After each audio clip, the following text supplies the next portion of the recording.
త్రిజట తన స్వప్న వృత్తాంతాన్ని ఆవిష్కరించిన తరువాత సేద తీరి ఉన్నటువంటి సీతమ్మ యొక్క స్థితి దగ్గర నిన్నటి రోజు ప్రవచనాన్ని పూర్తి చేయడం జరిగింది.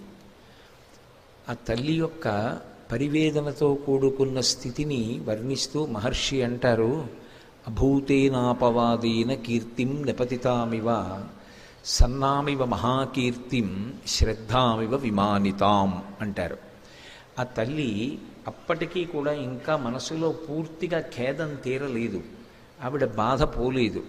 అందుకే అభూతేనాపవాదేన కీర్తిం నిపతితామివ, ఎంతో పేరు ప్రతిష్టలున్న వ్యక్తికి ఎంతో కష్టపడి జీవితంలో ధర్మాన్ని మాత్రమే ఆశ్రయించి నిరంతరము భగవద్భక్తితో బ్రతికేటటువంటి వ్యక్తి మీద ఒక అపనింద వచ్చి పడితే అకస్మాత్తుగా ఆయన యొక్క కీర్తి ప్రశ్నార్థకమైందనుకోండి, ఆయన ఇటువంటి పని చేశారా అని 10 మంది అడిగేటటువంటి సమయము ఒకటి వచ్చిందనుకోండి, అప్పుడు ఆ వ్యక్తి మనసు ఎంత గాయపడి ఉంటుందో, 10 మందిలో నవ్వుతూ తిరుగుతున్నా ఆయన లోపల మాత్రం ఎంత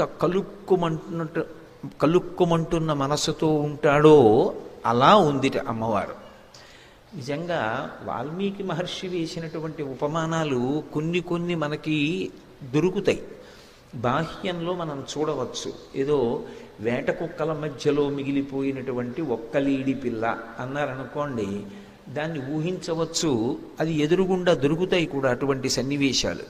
ఇవి మనసుతో ఊహ చేసి మానసిక స్థితి అలా ఉన్నటువంటి వ్యక్తి ఎలా ఉంటాడో సీతమ్మ తల్లి అలా ఉంటుంది అని ఆలోచించినప్పుడు అభూతేనాపవాదేన, పోని వచ్చిన అపవాదు సత్యమైతే అయ్యో నేను పొరపాటు చేశాను, ఆ పొరపాటు వల్ల ఇప్పుడు ఈ బాధ అనుభవిస్తున్నాను అని సరిపెట్టుకుంటాడు. ఆయన చేసిన పొరపాటు లేదు, చేసిన తప్పు లేదు, ఆయన ఎప్పుడూ త్రికరణ శుద్ధిగానే ప్రవర్తించాడు, ఎప్పుడూ ధర్మ మార్గాన్నే అనుష్ఠించాడు. ఆయన ఎన్నడూ ఎవరి జోలికి వెళ్ళినవాడు కాడు. అటువంటి వాడి మీద అసత్యంతో కూడుకున్నటువంటి అపవాదు ఒకటి మోపబడింది. అప్పుడు ఆయన కీర్తి అకస్మాత్తుగా క్షీణించింది. ఆయన ఎంత బాధపడతాడో అలా ఉంది అమ్మవారు. కానీ ఇందులో మీరు ఒకటి ఆలోచించండి, అపవాదు అసత్యం, అది నిజంగా ఆయన చేసిన దోషం కాదు. ఆయన్ని బాధ పెట్టాలనో లేకపోతే కాలంలో అలా ఆయన గతంలో చేసుకున్న కర్మ పోవడానికో, లేదా ఎంత కష్టం వచ్చినటువంటి వ్యక్తి అయినా సరే తట్టుకు నిలబడగలిగితే వాడే చరిత్రని నిర్మించగలుగుతాడు అని భవిష్యత్ తరాలకి మార్గదర్శనం చెయ్యడానికో, ఈశ్వరుడు ఏర్పాటు చేసినటువంటి వ్యవస్థలో అసత్యమైనటువంటి దోషం ఎవరి మీద ఆరోపింపబడిందో అది కాలంలో ఎప్పటికో అప్పటికి ఎగిరిపోతుంది. ఎగిరిపోయి రెట్టించినటువంటి వైభవంతో మళ్ళీ ఆయన కీర్తి ప్రకాశిస్తుంది. ఇవాళ అలా ఉన్నటువంటి సీతమ్మ ఎప్పటికీ అలా ఉండిపోదు, ఆవిడ మళ్ళీ సంతోషంగా తిరిగేటటువంటి రోజు వస్తుంది. ఆరోపింపబడినటువంటి అపవాదు అసత్యమైనప్పుడు అది కొంతకాలానికి ఎలా ఎగిరిపోతుందో, సత్యం ఎలా ప్రకాశిస్తుందో, సీతమ్మ మళ్ళీ పరమ సంతోషంతో ఉండేటటువంటి రోజులు ముందున్నాయి. చెప్పకుండా చెప్పడం సుందరకాండ, మనసు చేత అనుభవించి అటువంటి విషయాన్ని ఊహ చేసినంత మాత్రం చేతనే మనసులో సహృదయం ఉన్నవాడికి అయ్యో అనిపిస్తుంది. అసలు సీతమ్మ యొక్క దైన్యాన్ని, ఆవిడ పొందినటువంటి దుఃఖాన్ని ఆలోచన చేసినప్పుడు అలా అనిపించినటువంటి హృదయం ఏదుందో వాడు సహృదయుడు. అటువంటి సహృదయుడికే కావ్యం చదవడానికి అధికారం ఉంటుంది. అభూతేనాపవాదేన కీర్తిం నిపతితామివ ఆమ్నాయనామయోగేన విద్యాం ప్రశిథిలామివ. ఆమ్నాయనామ యోగి, ఆయన యోగి, ఆయన ఆమ్నాయం చేస్తుంటాడు. ఆమ్నాయము అన్నమాట వేదానికి అన్వయం అవుతుంటుంది. ఎప్పుడు భగవత్ సంబంధమైనటువంటి మంత్రభాగాన్ని లోపల తిప్పుతూ ఉంటాడు. అందుకే మీరు ఆయన గాఢ నిద్రలో ఉండగా లేపి ఆ మధ్యలో ఉన్న ఏదో ఒక్క విషయాన్ని ప్రస్తావన చేసినా సరే ఆయన దాన్ని కొనసాగించేస్తాడు, ఆయన చెప్పేయగలడు. అంతలా చెప్పగలిగినటువంటి ధారణ దేని చేత వచ్చింది అంటే కేవలం దాన్ని అదే పనిగా బట్టి పట్టడం వల్ల వచ్చింది కాదది. అది ఆయనకు ఉన్నటువంటి శ్రద్ధ, దాని మీద ఆయనకున్న అనురక్తి అటువంటిది. అనురక్తి అది కాబట్టి ఆయన మనసు ఎప్పుడూ దాని గురించే ఆలోచిస్తూ ఉంటుంది. దాని గురించే ఆలోచిస్తుంటే ఆ శ్లోకాలే తిప్పుతూ ఉంటాడు మనసులో. అవే తిప్పుతుంటే అవే మనసులో ఉంటాయి. నేను మొన్నటి రోజు ప్రవచనం పూర్తి చేసి లోపల గదిలో కూర్చుని ఉండగా నా దగ్గరికి మల్లంపల్లి శరభేశ్వర శర్మ గారి అబ్బాయి వచ్చి కలిశారు. నేను చాలా సంతోషించాను ఇంటికి వెళ్ళాక. మల్లంపల్లి శరభేశ్వర శర్మ గారు ఒక రోజున మా ఇంట్లో ఆతిథ్యం తీసుకున్నారు. అటువంటి మహాపురుషుడికి ఆతిథ్యం ఇచ్చేటటువంటి అదృష్టం కలిగింది నాకు. వారికి సౌకర్యంగా నేను ఏర్పాటు చేశానో లేదో, పడుకున్నారో లేదోనని ఆయన తలుపు వెయ్యకయ్యా కోటేశ్వరరావు అన్నారు. ఎటూ తలుపు తీసింది కదా అని అలా వెడుతూ చూశారు. కాళ్ళు రెండు ఇలా ఊపుతూనే ఉన్నారు. అయ్యి బాబోయ్, ఈయనకి నిద్ర పట్టట్లేదేమో, దోమలు ఉన్నాయేమో అని లోపలికి వెళ్ళి పిలిచాను. ఆయన పలకలేదు కానీ కాళ్ళు ఊపుతున్నారు. నేను మళ్ళీ నాకు నిద్ర పట్టలేదు. ఆయనకి ఏ అసౌకర్యం వల్ల అలా ఉంది, ఏమో ఒంట్లో బాగోలేదా, ఏమైంది, మళ్ళీ 1 గంటకి లేచి చూశాను. మళ్ళీ అలాగే ఊపుతున్నారు కాళ్ళు. పోనీ అది ఏదో యథాలాపంగా కాదు, చాలా వేగంగా ఊగుతున్నాయి. మనిషిని పిలిచాను, పలకలేదు. మళ్ళీ తెల్లవారకట్టు వచ్చాను, మళ్ళీ ఊపుతున్నారు. అంటే ఆయన నిద్రపోలేదు, నేను నిద్రపోలేదు. తెల్లవారిపోయింది. ఆయన లేచి అనుష్ఠానం చేసుకున్నారు, నేను అనుష్ఠానం చేసుకొచ్చి అయ్యా రాత్రి నిద్రపోలేదా అన్నాను. నిద్ర పట్టలేదు కానీ ఎంత ఆనందం అనుభవించానయ్యా అన్నాడు. ఏమండి అన్నాను. అంటే మీరు నమ్మండి నమ్మకపోండి, నేను సుందరకాండ చెప్తున్నాను మీతో. నేను ఈ ప్రశ్న ఆయన అడిగింది ఉదయం 6:30 సమయంలో అడిగాను. ఆ తర్వాత ఆయన ఓ కప్పు కాఫీ కూడా అడగలేదు. మా ఆవిడ పట్టుకొస్తే ఇద్దుగాని అమ్మా, ఇద్దుగాని అంటూ 10 గంటల వరకు నాతో పార్వతీ కళ్యాణం గురించి చెప్తున్నారు. చెప్తూ రాత్రి పద్యాలు గుర్తొచ్చాయో, ఆ పద్యాలు ఆలోచిస్తున్నాను, ఏమి పద్యరచన చేశాడంటావు అని ఒకదాంట్లోకి వెళ్ళిపోతూ ఆనంద తన్మయత్వం. 10 అయిపోయింది. ఆయనకి పెద్దవారు అయిపోయి ఉన్నారు అప్పటికే. ఒక్క కప్పు కాఫీ తాగుదామన్న ధ్యాస ఆయనకి లేదు. ఆయన భోజనం చేసిన తర్వాత కూర్చుని బాధపడుతూ నాతో మాట అన్నారు. కుటుంబపరంగా నేను ఒక కర్తవ్యాన్ని మరిచిపోయానయ్యా కోటేశ్వరరావు, ఎప్పుడూ వీటి గురించి ఆలోచించి అన్నారు. అది ఆయన కుటుంబ విషయం కాబట్టి సభాముఖంగా నేను చెప్పకూడదు. కాబట్టి మహానుభావుడు, ఆయన మనసు బాధపడ్డ విషయాన్ని నేను ఎందుకు స్మరించాలి వేదిక మీద? నిజంగా అటువంటి మహితాత్ములు ఉంటారు. వాళ్ళ మనసు ఎప్పుడు రంజిల్లుతూ ఉంటుంది. ఎప్పుడు అవి తలుచుకు మురిసిపోతూ ఉంటారు. అటువంటి ఆమ్నాయనామయోగేన శ్రద్ధాం ప్రసిధిలామివ. ఆయనకు ఆ శ్రద్ధ అకస్మాత్తుగా పోయిందనుకోండి, అకస్మాత్తుగా దాని మీద విశ్వాసం, దాని మీద నమ్మకం, దాని మీద అనురక్తి క్షీణించిపోయాయి అనుకోండి. క్షీణించిపోయి అన్య విషయాలతో సంపర్కం చెంది అసలు మనం వెళ్ళి ఆయన్ని అడిగితే ఇందులోదట ఆ పద్యం అన్నారనుకోండి, నాకు ఎలా ఉంటుంది? ఈయన అనుకుంటానా అనుకోనా? కానీ ఆ మహానుభావుడి జీవితంలో అలా లేదులేండి. అలా ఒక ఆమ్నాయనామయోగి అకస్మాత్తుగా శ్రద్ధ నశించి నిలబడితే ఎలా ఉంటాడో, మనకెలా ఉంటుందో సీతమ్మ అలా ఉంది. ఏమి ఉపమానాలండి అసలు! అది అభూతేనాపవాదేన కీర్తిం నిపతితామివ ఆమ్నాయనామయోగేన శ్రద్ధాం నిపతితామివ. ఆ శ్రద్ధ పోయినటువంటి వ్యక్తి ఆమ్నాయం ఎలా ఉంటుందో అమ్మవారు అలా ఉంది. సన్నామివ పరీక్షీణాం పూజామివ విమానితాం. ఒక వ్యక్తి పూజ చేస్తూ ఉంటే పరమాద్భుతమైనటువంటి పూజ అంటే ఇక్కడ మీరు ఒకటి గమనించాలి, పూజ చూసి అనుభవించేది కాదు. అసలు నిజానికి వేరొకరి పూజ మీరు చూస్తున్నారనుకోండి, ఆయన చేస్తున్న పూజ చూసి మీరు ఆనందించడానికి ఏమీ ఉండదు. బాగా పూజ చేయగలిగిన వాడి పూజ చూస్తే అది ఒక పిచ్చడి పూజలో ఉంటుంది. ఎందుకు నేను అంటున్నానంటే ఈ మాట, శంకర భగవత్పాదులు సౌందర్యలహరి చేస్తూ మాట అంటారు, కదాకాళీ మాత కథయ కలితాలక్తకరసం పిబీయం విద్యార్థి తవ చరణ నీజన జలం ప్రకృత్యా మూకానామపి చ కవిత కారణతయా అంటారు. ఇదో పాదయో పాద్యం సమర్పయామి అన్నాను అనుకోండి, నా బోటిగాడైతే ఇలా ఉద్ధరణితో తీసి నీళ్లు పోసేసి తర్వాత ఉపచారంలోకి వెళ్ళిపోతాడు. ఎందుకంటే మనసు అక్కడ ఉంటే కదూ, ఉన్నా ఒక్క క్షణం రమించేది ఏముంటుంది. కానీ నిజంగా పూజలో రమించగలిగిన వ్యక్తి ఒకడు ఉన్నాడు అనుకోండి, ఆయన ఇలా పాత్ర తీసి చేత్తో పట్టుకుని అలాగే ఉండిపోతాడు అరగంట, అంతే, ఆయన పూజ అయిపోయింది. ఎందుకంటే ఆయనకి నిజంగా ఆ పార్వతీ పరమేశ్వరుల యొక్క పాదార విందములు కనపడతాయి. బంగారు పళ్ళెంలో మల్లెపూలు పరచి, స్వామి కాళ్ళు కడుగుతాను, పాదాలు పైకెత్తండి అంటే స్వామి ఇలా పంచె పైకెత్తి ఇలా 2 కాళ్ళు పెడితే, అమ్మవారు తన చీర పైకెత్తి పెడితే ఆ పరమశివుని పాదములకున్నటువంటి మంజీరములు, అమ్మవారి పాదములకున్నటువంటి మంజీరములు కనపడుతుంటే, పసుపు కుంకం పారాణితో ఉన్నటువంటి ఆ పాదాల మీద భార్య బంగారు చెంబుతో నీళ్లు పోస్తే నీళ్లల్లో మునిగి ఉన్నటువంటి ఆ పాదాల్ని బహు సౌకుమార్యంగా కడుగుతున్నప్పుడు మరి మంజీరం అడ్డు రాదు. ఎడంచేత్తో మంజీరం ఇలా ఎత్తి పట్టుకుని ఆయన కాలు వెనక, అమ్మ కాళ్ళ వెనక కడిగి, పసుపు ఎరుపుగా ఉన్నటువంటి ఆ నీళ్లు ఎడంచేత్తో ఉద్ధరిణితో తీయడం ఇష్టం లేక ఇలా చూస్తే, భార్య ఉద్ధరిణితో తీసిస్తే తాను వాటిని ఇలా పట్టుకుని ఆ సువాసనలు గుబాళిస్తున్న నీటిని 3 మాటలు తీర్థంగా పుచ్చుకొని ఆ పళ్ళెం పక్కకి తీసి ఆ పాదాలు తుడుస్తున్న భావన చేస్తూ ధ్యానమునందు మగ్నుడై ఉన్నాడు అనుకోండి. పాదయోహో పాద్యం సమర్పయామి, ఆయన అలాగే ఉంటాడు. ఆ గిన్నెట్టు ఆ పాత్ర పట్టుకున్నవాడు పాత్ర పట్టుకుని అలాగే ఉంటాడు. చూసిన వాడికి ఏమర్థం అవుతుంది?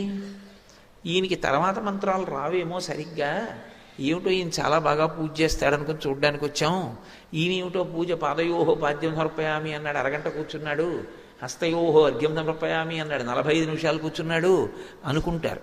కానీ అందుకే అసలు మహాత్ముల పూజ చూసే ప్రయత్నం చెయ్యనే కూడా. ఎందుకంటే అదో పిచ్చివాడి పూజలో ఉంటుంది. ఆ రమించగలిగినటువంటి పూజ అలా ఉంటుంది. అందుకే పూజకి వెళ్ళడం అనేటటువంటిది గొప్ప ఉత్సాహం. ఎందుకంటే మనసు పరమ సంతోషంతో అనుభవించాలని కోరుకుని చెయ్యాలి పూజ. బరువుగా పూజ చెయ్యకూడదు.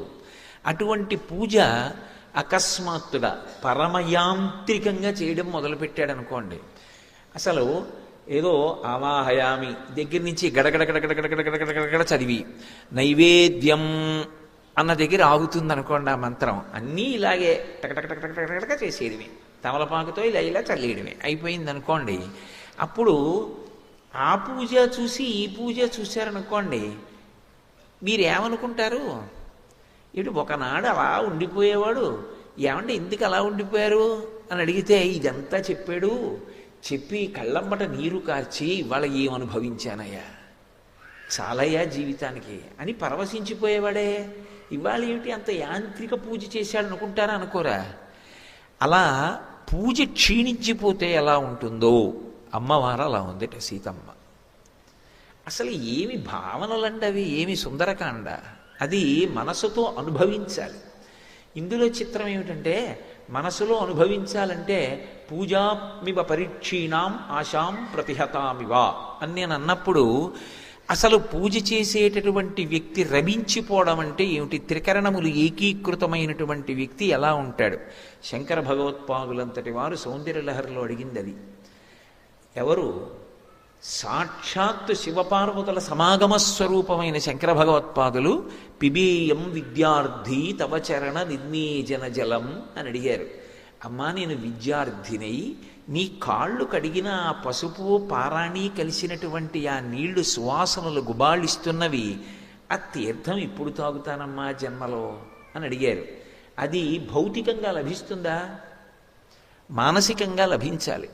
పూజలో మనసు నిలబడాలి. నిలబడి చేసిన పూజ ఎంత ఆనందాన్ని ఇస్తుందో అలా పూజ చెయ్యగలిగిన వ్యక్తి మనసు నిలబడక యాంత్రిక పూజ చేసి అయిపోయిందని పీఠమించి లేచాడు అనుకోండి, ఆయనకే ఎంత బాధగా ఉంటుంది. ఎంత అనుభవించేవాడిని పూజ, ఏ మనసే నిలబట్టలేదు అని. అది పోనీ చూసిన వాడికంటే అర్థం కాలేదు, కనీసం చేసిన వాడికి అనిపిస్తుందా ఏమిట్రా ఈ పూజ ఇలా చేస్తున్నాను అని?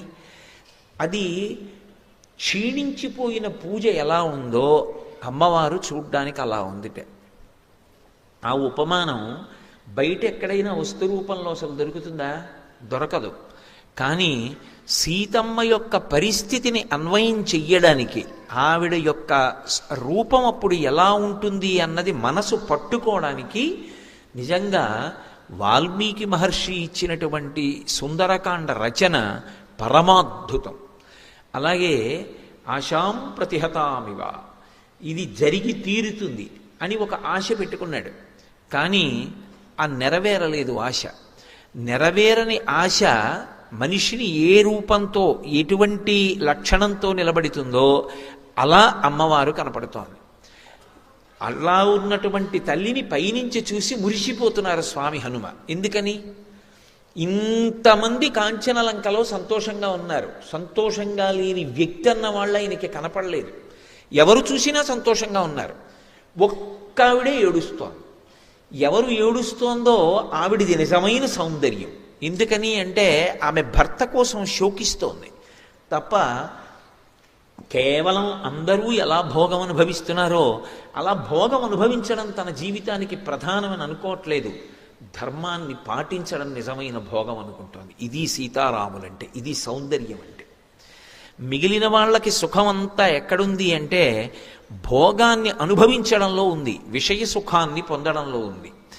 ఏదైనా ఓ మధుర పదార్థం తినడం సంతోషం, ఓ మంచి పరుపు మీద పడుకోవడం సంతోషం, ఓ మంచి సంగీతం వినడం సంతోషం. రాముడికి ధర్మాన్ని పాటించడం సంతోషం.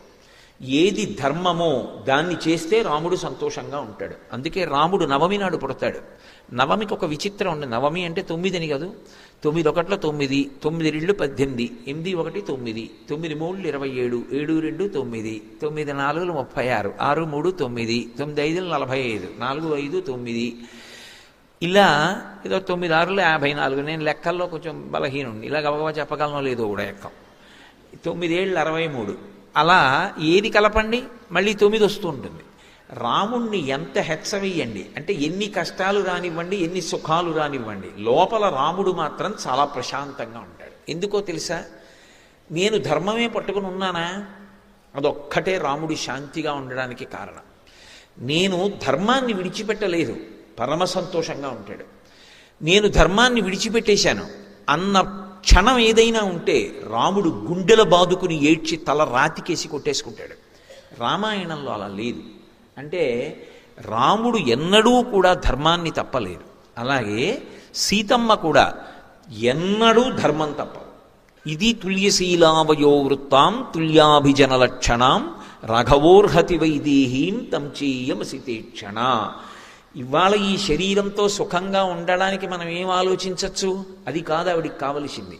నేను ధార్మికంగా ఉండి సంతోషించానా, అదొక్కటే కావాలి.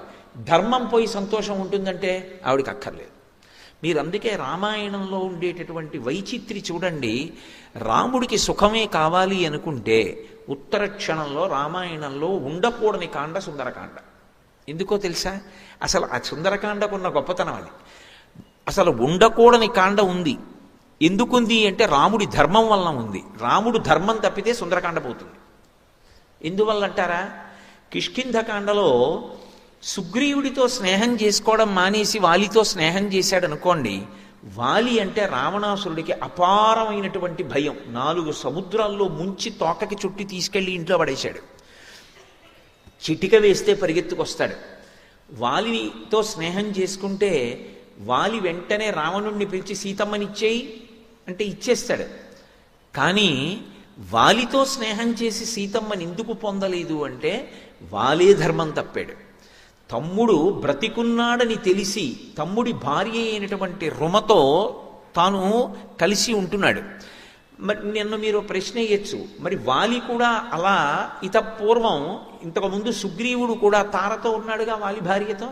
మరి అప్పుడు సుగ్రీవుడికి తప్పు కాదా అంటే సంధ్యావందనం చేసేటటువంటి వానర జాతికి ఒక నియమం ఉంది.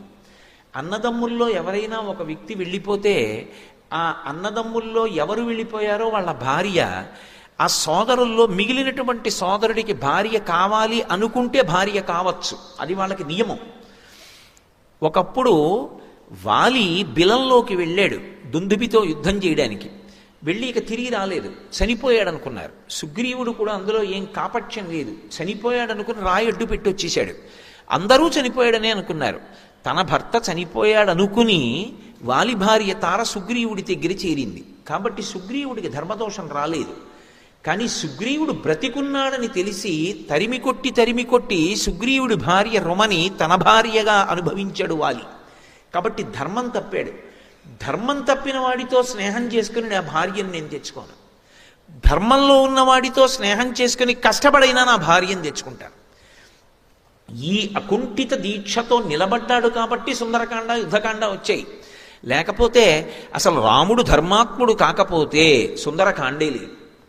సుందరకాండ ఉంది అంటే, సుందరకాండ ఉంటే కదా యుద్ధకాండ ఉండడం. కాబట్టి అసలు సుందరకాండ ఉంది అంటే రాముడి ధర్మం. రాముడంత ధర్మాత్ముడు కానీ సీతమ్మ ధర్మాత్మురాలు కాదనుకోండి, అసలు రామ కథకు అంతమే లేదు. ఇంకా రాముడికి ఆలయము లేదు, రాముడి కథ లేదు. ఎందుకని అంటే అసలు నా నోటితో అలా ఉచ్చరించడం కూడా నాకు ఇష్టం లేదు. సీతమ్మ మనసులోనైనా సరే ఎప్పుడైనా నిజమే రావణుడు చెప్తున్నది అసలు రాముడు ఉన్నాడో లేడో, ఇలా ఎందుకు నా జీవితాన్ని పాడు చేసుకోవడం అని ఆలోచించింది అనుకోండి, ఇంకేమి సీతారాములు, ఇంకేమి దాంపత్యం, ఇంకెందుకు ఈ దేవాలయాలు. త్రేతాయుగం అయిపోయిన తర్వాత, ద్వాపరయుగం అయిపోయిన తర్వాత కలియుగంలో కూడా ఇంత కీర్తే. ఎక్కడైనా వామనమూర్తి లక్ష్మీదేవి దేవాలయం ఉందనుకోండి, ఆయన వామనమూర్తి దేవాలయం అదని మనకి తెలియదు అనుకోండి, ఉలగళంద పెరుమాళ్ళని కాంచీపురంలో ఉంది. అది చూస్తే మనం లక్ష్మీనారాయణుల దేవాలయం అంటాం, వామనమూర్తి గుడి అనం. ఓ మత్స్యమూర్తికి ఉంటే లక్ష్మీనారాయణుల దేవాలయం అంటాం. కానీ లక్ష్మీదేవి సీతమ్మగా, విష్ణుమూర్తే రాముడిగా వచ్చిన లక్ష్మీనారాయణుల గుడి అనం, సీతారాములనే అంటాం. సీత అమ్మ అని కూడా వదిలిపెట్టాం, సీతమ్మ తల్లి అంటాం. ఎందుకు అమ్మ తల్లి రెండు మాటలు అంటే ఆవిడ మీద మనకున్న మమకారం. దేనివల్ల ఆ మమకారం అంటే ఆవిడ ధర్మం. ఆవిడ పతివ్రత ధర్మాన్ని అలా పాటించింది మనసులో కూడా ఎన్నడూ. అందుకే సుందరకాండలో ఆవిడే పరీక్ష పెట్టుకుంది. నేను రాముని తప్ప అన్యపురుషుని మనసు యందు ఎరుగనదానినైతే హనుమ తోకకు పెట్టబడిన అగ్నిహోత్రము చల్లబడుగాక. పంచభూతములలో ఒక భూతం తన యొక్క ధర్మాన్ని విడిచిపెట్టి ప్రవర్తించాలంది. అలాగే అగ్నిహోత్రం చల్లబడిపోయింది. అంటే అది సుందరకాండ. ఎవరి ధర్మాన్ని వాళ్ళు నిరూపణం చేసుకున్నారు. అనుష్ఠించిన ధర్మం రక్షించి తీరుతుంది. ధర్మం రక్షించి తీరుతుందన్న ఉత్సాహం ప్రజలలో నింపకపోతే సాహిత్యం ధర్మం పట్టుకున్నవాడు పాడైపోయిన సందర్భాల్ని చూపిస్తే అసలు లోకంలో ధర్మం ఎందుకు నిలబడుతుంది? ధర్మం పట్టుకోగలిగితే ఎప్పటికైనా నువ్వు విజేతవి. కాలమునందు నీ కీర్తి ఒకలా ఉండదు. కాలంతో సంబంధం లేకుండా శాశ్వతమైన కీర్తి గణిస్తావు. ఇది చెప్పవలసినది కావ్యం. అటువంటి రచనలు ఏ ఉంటాయో వాటికి కాలంతో సంబంధం ఉండదు. సూర్యచంద్రులు ఉన్నంత కాలం అటువంటివి బ్రతికే ఉంటాయి, మనుషుల్ని బ్రతికిస్తాయి. అందుకే రామాయణం మనుష్య జాతి ఉన్నంతకాలం చదువుకోవలసినటువంటి గ్రంథం. సుందరకాండ ఎప్పుడూ పారాయణ చెయ్యవలసినటువంటి కాండ. అందుకే ఆ తల్లి ఎంతో బాధపడింది. అంత దుఃఖంతో కూడుకున్న స్థితిలో శిశుపావృక్షం కింద కూర్చునుంది. అకస్మాత్తుగా ఆ తల్లికి ఒక విశేషమైనటువంటి విపరీతమైనటువంటి ఆలోచన వచ్చింది. ఆలోచన వస్తున్నప్పుడు ఆవిడ పడుతున్నటువంటి బాధ చేత ఆమె మనసు ఎటువంటి వ్యగ్రతని పొందిందో ఆవిష్కరించింది. ఆవిడంది, అనన్యదైవత్వమియం క్షమాచ భూమౌ చ శయ్యా నియమశ్చ ధర్మే పతివ్రతాత్వం విఫలం మమేదం కృతం కృతఘ్నేష్వివ మానుషాణం అంది. ఇది బహుగంభీరమైనటువంటి శ్లోకం. తాను అనుష్ఠించిన ధర్మంతన్ని ఏమి రక్షించింది? ధర్మానుష్ఠానం చేసిన వ్యక్తికి జీవితంలో ఈ ప్రశ్న వచ్చి తీరుతుంది. ఎప్పుడో అప్పుడు వస్తుంది. దానికే శ్రద్ధ అని పేరు. ఒరిపిడి వస్తుంది. ఇది పట్టుకోకపోయి ఉంటే నేను ఎంత సుఖపడి ఉండేవాడిని, ధర్మం వదిలి ఎంతమంది సంతోషంగా ఉన్నారు, ధర్మం పట్టుకుని నేనేం బాగుపడ్డాను, నేను కూడా వదిలి ఉండాల్సింది అనిపిస్తుంది. వదిలి ఉండాల్సింది అని అనిపించినప్పుడు కూడా వదలకుండా పట్టుకున్న ధర్మం కాపాడి తీరుతుందని పట్టుకున్న వాడెవరో వాడు శ్రద్ధావంతుడు తప్ప అప్పటికలా అనిపించిందని వదిలేస్తే అది శ్రద్ధ కాదు. అందుకే ధర్మం ఎవరు బాగా పట్టుకుంటారో వాళ్ళకే పరీక్ష వస్తుంది. ఎందుకంటే వాడే శాశ్వత కీర్తికి కారకుడు, పాత్రుడవుతాడు. అందుకే సీతమ్మ తెల్లొక మాట అంటోంది, ఈ ఒరిపిడి ఆవిడికి రావాలి, రాకపోతే కావ్యానికి అందమే ఉందండి. సీతారాముల కథ మధురాతి మధురమైన కథ, దానికి ఏ తత్వాలు చెప్పక్కర్లేదు. రామకథని రామకథగా చెప్తే చాలు. ఎన్ని మాటలు విన్నా మధురమే. మీకెవరికి రామాయణం తెలీదా? సుందరకాండలో ఏమవుతుందో మీకు తెలీదా? తెలియని వాళ్ళు ఈ సభలో ఒక్కళ్ళు లేరు. మరి ఇన్ని వేల మంది కూర్చుని నించుని పైన నిలబడి ఎందుకు ఇలా వింటున్నారు అంటే, అది వాల్మీకి మహర్షి ఇచ్చినటువంటి కావ్య సౌందర్యం. ఆ కథకి కథగా అంత అందం ఉందంతే. ఆ తల్లి ఒక మాట అంటోంది, అనన్య దైవత్వం ఇయం క్షమాచ. నా ధర్మాన్ని నేను పట్టుకున్నాను. ఏమిటి నా ధర్మం? నాకు వేరు భగవంతుడు లేడు, నాకు పరమేశ్వరుడు ఉన్నాడా లేడా వీటితో సంబంధం లేదు. నాకు కనపడుతున్న దైవం, నాకు ప్రత్యక్షంగా కనపడేటటువంటి దైవం అని, ఆయనతో ఉండడమే నాకు సమస్తమని, ఆయన లేని ఏ భోగమైనా నాకు దుఃఖమేనని, ఆయన ఉన్నది అయోధ్య అని, ఆయనతో కలిసి నేను వచ్చాను. ఆయన నుంచి విడిపడ్డాను. విడిపడినా ఆయనని మనసులో ధ్యానం చేయడం పరమేశ్వర ధ్యానమే. ఆయన రూపంలోనే పరమేశ్వరుడు నన్ను రక్షిస్తాడు తప్ప, వినా ఆయన కాకుండా భగవంతుడు వచ్చి రక్షిస్తాడని నేను అనుకోలేదు. ఆయనే వచ్చి రక్షిస్తారని రామపాదములని ఆశ్రయించాను. కాబట్టి నాకు దైవం రాముడు. నేనంత ఉపాసన చేశాను. ఈ ఉపాసన చేసినప్పుడు రాముడు వచ్చాడా లేదా కాదక్కడ ప్రాతిపదిక. భర్తని అలా ఉపాసన చేసిన పతివ్రత రక్షింపబడుతుంది. ఇది శాస్త్రము యొక్క ప్రమాణం. పతివ్రత ధర్మాన్ని ఏ స్త్రీ పాటించిందో ఆమె సూర్యచంద్రుల గతులను మార్చగలదో అనసూయమ్మ నిరూపణం చేసింది. ఈ లోకంలో సుమతి నిరూపణం చేసింది. నేను అదే పట్టుకున్నాను, అదే పతివ్రతా ధర్మం పాటించాను. భూమౌచ శయ్య, భర్త పక్కన లేడు కాబట్టి నేను మంచం మీద కూడా పడుకోలేదు, కటిక నేల మీద పడుకున్నాను. అలా పడుకోవడానికి యోగ్యం కాదు. ఎందుకంటే జనక మహారాజు గారి పుత్రి అయోనిజ, దశరథ మహారాజు గారి పెద్ద కోడలు, రామచంద్రమూర్తి ఇల్లాలు. నేను ఒక తల్పం మీద పడుకుంటానంటే అక్కడ ఇవ్వని వాళ్ళు ఎవరూ లేరు.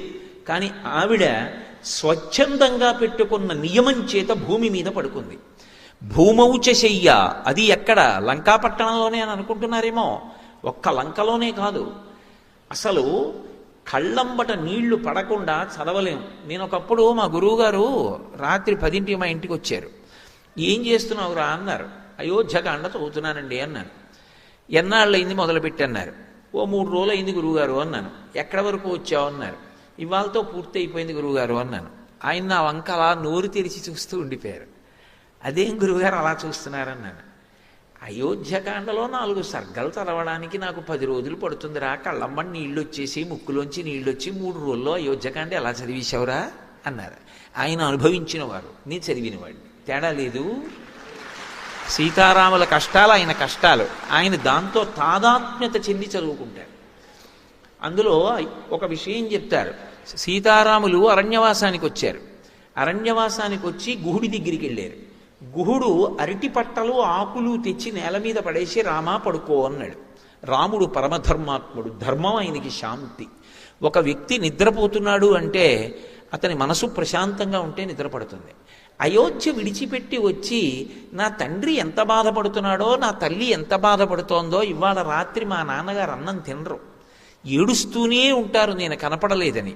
అందుకని నేను అన్నం తినలేను. మా నాన్నగారు తినలేకపోయి ఏడుస్తూ ఉంటారని గుర్తొచ్చిన నేను ఎలా అన్నం తింటాను? నాకొద్దు పళ్ళు కూడా. కానీ ధర్మం తప్పడు.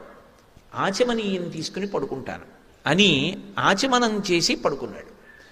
ఆయన నేల మీద పడుకున్నాడు, అరటి పట్టల మీద. చుట్టూ ఎవరున్నారు? గుహుడు, ఆటవికులు ఉన్నారు. ఆయన అంటే అలా పడుకుంటారు కానండి, నాకు అలవాట్లేదని కూడా ఆవిడ అనొచ్చు. అన్నా కూడా ఎవరు ఏమనరు. ఆయన మనసు ధర్మము చేత శాంతిగా ఉంది, నిద్రపోయాడు. ఆవిడ రామచంద్రమూర్తి యొక్క చేతిని తలగడాగా చేసుకుని, ఒక పురుషుడు పడుకోవడం వేరు, ఒక స్త్రీ ఇంతమంది ఆటవికులు చుట్టూ తిరుగుతుండగా, అందులో గుహుడిది పిచ్చి ప్రేమ, గుండ్రంగా తిరుగుతున్నారు వాళ్ళు ఎవరైనా వస్తారని. ఇంతమంది ఆటవికులు చూస్తుండగా సీతమ్మ, నా స్వామి పడుకుని నిద్రపోతున్నారు, నేనెందుకు పడుకోను అని ఆయన చేతిని తలగడాగా చేసుకుని వచ్చి పడుకుంది. ఆ తర్వాత లక్ష్మణస్వామి భరతుడు వచ్చి చూశాడు. సీతమ్మ కట్టుకున్న పట్టు చీరకున్నటువంటి దారాలు అక్కడ ఉన్నటువంటి ఆకులకి అలమలకి చుట్టుకున్నాయి. గుండెలు బాదుకుని ఇచ్చాడు. నా వల్ల కదూ ఇంత కష్టపడింది వదినమ్మ. ఏమి రామాయణం అండి! కుటుంబం అంటే ఎలా బ్రతకాలో, ప్రేమ అంటే ఎలా ఉంటుందో, అసలు ఎలా మాట్లాడాలో, ఎలా ఆలోచించాలో నేర్పుతుంది రామాయణం. రామాయణం నేర్చుకున్న వ్యక్తి యొక్క ఆలోచన సరళే వేరుగా ఉంటుంది. అంత ఆర్ద్రతతో ఉంటుంది, అంత ప్రేమతో ఉంటుంది. అందుకే అలా పడుకుంది సీతమ్మ. లక్ష్మణస్వామి దగ్గరికి వెళ్ళి గుహుడు అన్నాడు, నీకు అరటిపట్టలు వేస్తాను, పడుకో అన్నాడు. కథం దాశరథౌ భూమౌ శైనే సహసీతయా, ఎలా అని అడిగాడు ప్రారంభంలో. లేకలేక పుట్టిన కుమారుడు, సుగుణాభిరాముడు, ఎవడు కనపడకపోతే మా తండ్రి శరీరమే వదిలేస్తాడో అటువంటి రాముడు అరణ్యవాసానికి వచ్చి కటిక నేల మీద పడుకున్నాడు, నువ్వు కొట్టి పడేసిన అరటి డప్పల మీద. నా తల్లి సీతమ్మ అయోనిజ, మహాతల్లి మా వదిన, ఇంతమంది చూస్తుండగా మా అన్నయ్య చేతిని తలగడాగా చేసుకుని నిద్రపోతోంది. మీరందరూ చూస్తున్నారు, మా వదిన అంత ధార్మికంగా నిద్రపోతోంది. ఇది చూసి నాకు అశాంతిగా ఉంది. ఇంత కష్టమా మా అన్నయ్యకి వదినకి, నాకు నిద్ర పట్టదు అని వలవలవలవలా ఏడిచాడు లక్ష్మణస్వామి. ధర్మాన్ని పట్టుకుని రాముడు నిద్రపోయాడు, ధర్మాన్ని పట్టుకుని సీతమ్మ నిద్రపోయింది. ధర్మాన్ని పట్టుకుని ఇంత కష్టమా? ఏమి వాళ్ళు సుఖపడ్డారు జీవితంలో? ధర్మానికి ఇంత కష్టపడుతున్నారా? లక్ష్మణుడు తట్టుకోలేక నాకు నిద్ర పట్టదన్నాడు. వాళ్ళిద్దరి జీవితం అది. అటువంటి దంపతులు అసలు లోకంలో అపురూపం. అందుకే ఆశీర్వచనం చేస్తే సీతారాముల్లా బ్రతకండి అంటారు. కాలంలో శాశ్వతత్వం దీనివల్ల వస్తుంది అంటే ఆ ధర్మాన్ని పట్టుకోవడం వల్ల వస్తుంది. ఆ ధర్మం గురించి చెప్పనటువంటి గ్రంథం ఎలా లోకానికి ఉపయుక్తమవుతుంది? అందుకే ఆ తల్లి ఒక మాట అంటోంది, నేను ఇంతకాలం నుంచి రాముణ్ణి దైవంగా భావించి కూర్చున్నాను. అనన్య దైవత్వమియం క్షమాచ భూమౌచ శయ్యా నియమశ్చ ధర్మే. భూమి మీద పడుకుని నిద్రపోతున్నాను, సమస్తమైనటువంటి నియమములు పాటించాను. భర్త పక్కన లేనప్పుడు ఏది చెయ్యకూడదో అందులో ఒక్క పని నేను ప్రయత్నపూర్వకంగా ఏదో చెయ్యకుండా ఉండడం కాదు. అసలు నా భర్త పక్కన లేడు కాబట్టి నా మనసే అంగీకరించలేదు, కించిత్ సుఖం నేను పడ్డది లేదు. 10 నెలల నుంచి చీర కూడా మార్చుకోవాలా తల్లి. భూమౌచ శయ్యా నియమశ్చ ధర్మే పతివ్రతాత్వం విఫలం మమేదం. నా విషయంలో పాతివ్రత్య ధర్మము విఫలమైంది. ఇది మహాపతివ్రత మనసు యందు రాకూడని ఆలోచన. ఇప్పుడు ఆవిడ ఈ ప్రశ్న వేస్తే ఎవరు జోక్యం చేసుకోవాలి? ఈశ్వరుడు అన్నవాడు ఒకడు ఉంటే వాడు వెంటనే జోక్యం చేసుకోవాలి, ఎందుకంటే ధర్మం నశించిపోతుంది.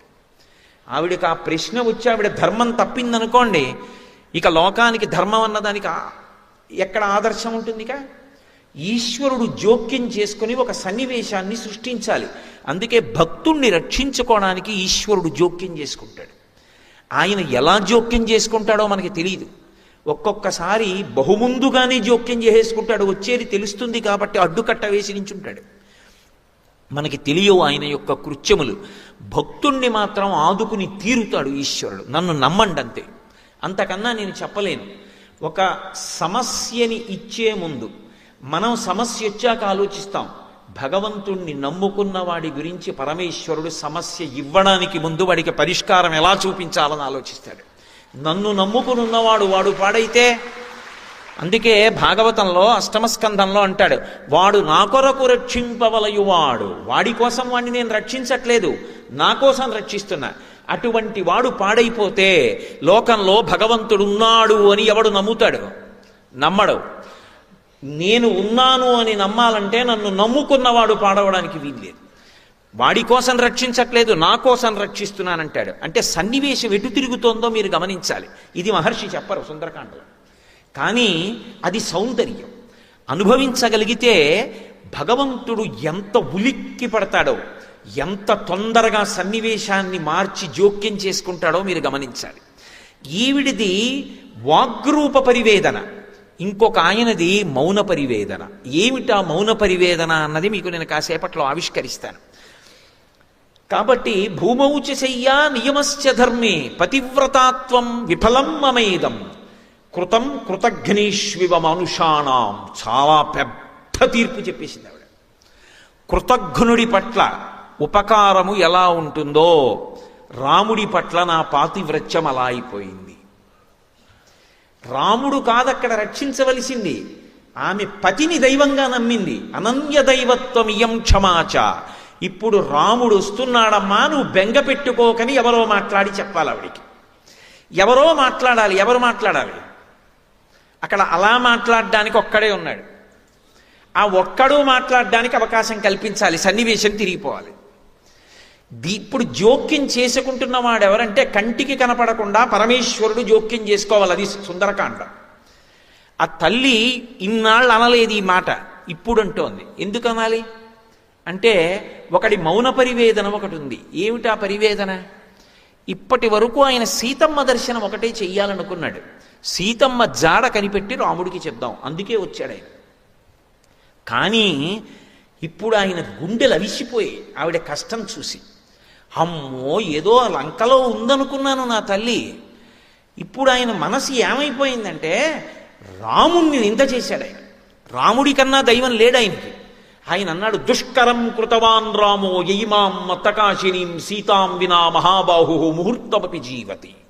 ఇంత గొప్ప ఇల్లాలా, ఇటువంటి పాతివ్రత్యమా? 3 లోకముల ఐశ్వర్యం తక్కెట్లో ఒకెత్తు, అది ఈవిడలో 16 వంతుకు సరిపోదా? ఇంత ప్రేమైకమూర్తి, ఇంత ధర్మనిష్ట కలిగినటువంటి ఇల్లాలు ఇన్ని కష్టాల్లో ఉంటే అసలు నిద్ర ఎలా పోయాడంత ప్రశాంతంగా ఎలా ఉండగలుగుతున్నాడు? మంత్రాంగం చేసి వాలిని చంపి సుగ్రీవుణ్ణి రక్షించి పట్టాభిషేకం చేసి వానాకాలం వెళ్ళిపోయిన తర్వాత వెతుకుతానంటే గొలవ పడుకుని ఎలా ఉండగలిగాడు? అసలు వెర్రెక్కిపోవద్దు ఇటువంటి ఇల్లాలు. ఆవిడ చుట్టూ ఇంతమంది రాక్షస స్త్రీలా, రావణుడు ఆవిడ్ని ఇలా మాట్లాడడమా? ఏడ్చి ఏడ్చి పవిట కొంగు తడిసిపోవడమా? ఇప్పుడు ఇవన్నీ చూసిన తరువాత సహృదయుడైతే ఏం ఆలోచిస్తాడు? అమ్మో నేను వెళ్ళిపోవడం కాదు, అసలు ఆయన ఏం పట్టుకొచ్చాడో మర్చిపోయాడు. ఇప్పుడు ఏం పట్టుకొచ్చాడు ఆయన? ఉంగరం ఒకటి పట్టుకొచ్చాడు రాముడి దగ్గర నుంచి. ఇది నేను మీతో మనవి చేసింది. సమస్యనిచ్చే ముందు పరిష్కారం ఈశ్వరుడు ఆలోచిస్తాడని. అన్ని కోట్ల మంది ఎడుతుంటే హనుమై దర్శనం చేస్తారని రాముడు ఎలా అనుకున్నాడు? బుద్ధికి ఈశ్వర ప్రచోదనం అని చెప్తేనే రామకథ బాహ్యంలో అందం. అంతేగాని రాముడు దేవుడు అంటే ఇంకా రామకథ ఎందుకు? అసలు రాముడు దేవుడిని వాల్మీకి మహర్షి చెప్పలేదు. ప్రారంభంలోనే నారదుడు వచ్చినప్పుడు ఆయన అడిగింది 16 గుణములు కలిగిన నరుడు ఎవరని అడిగారు.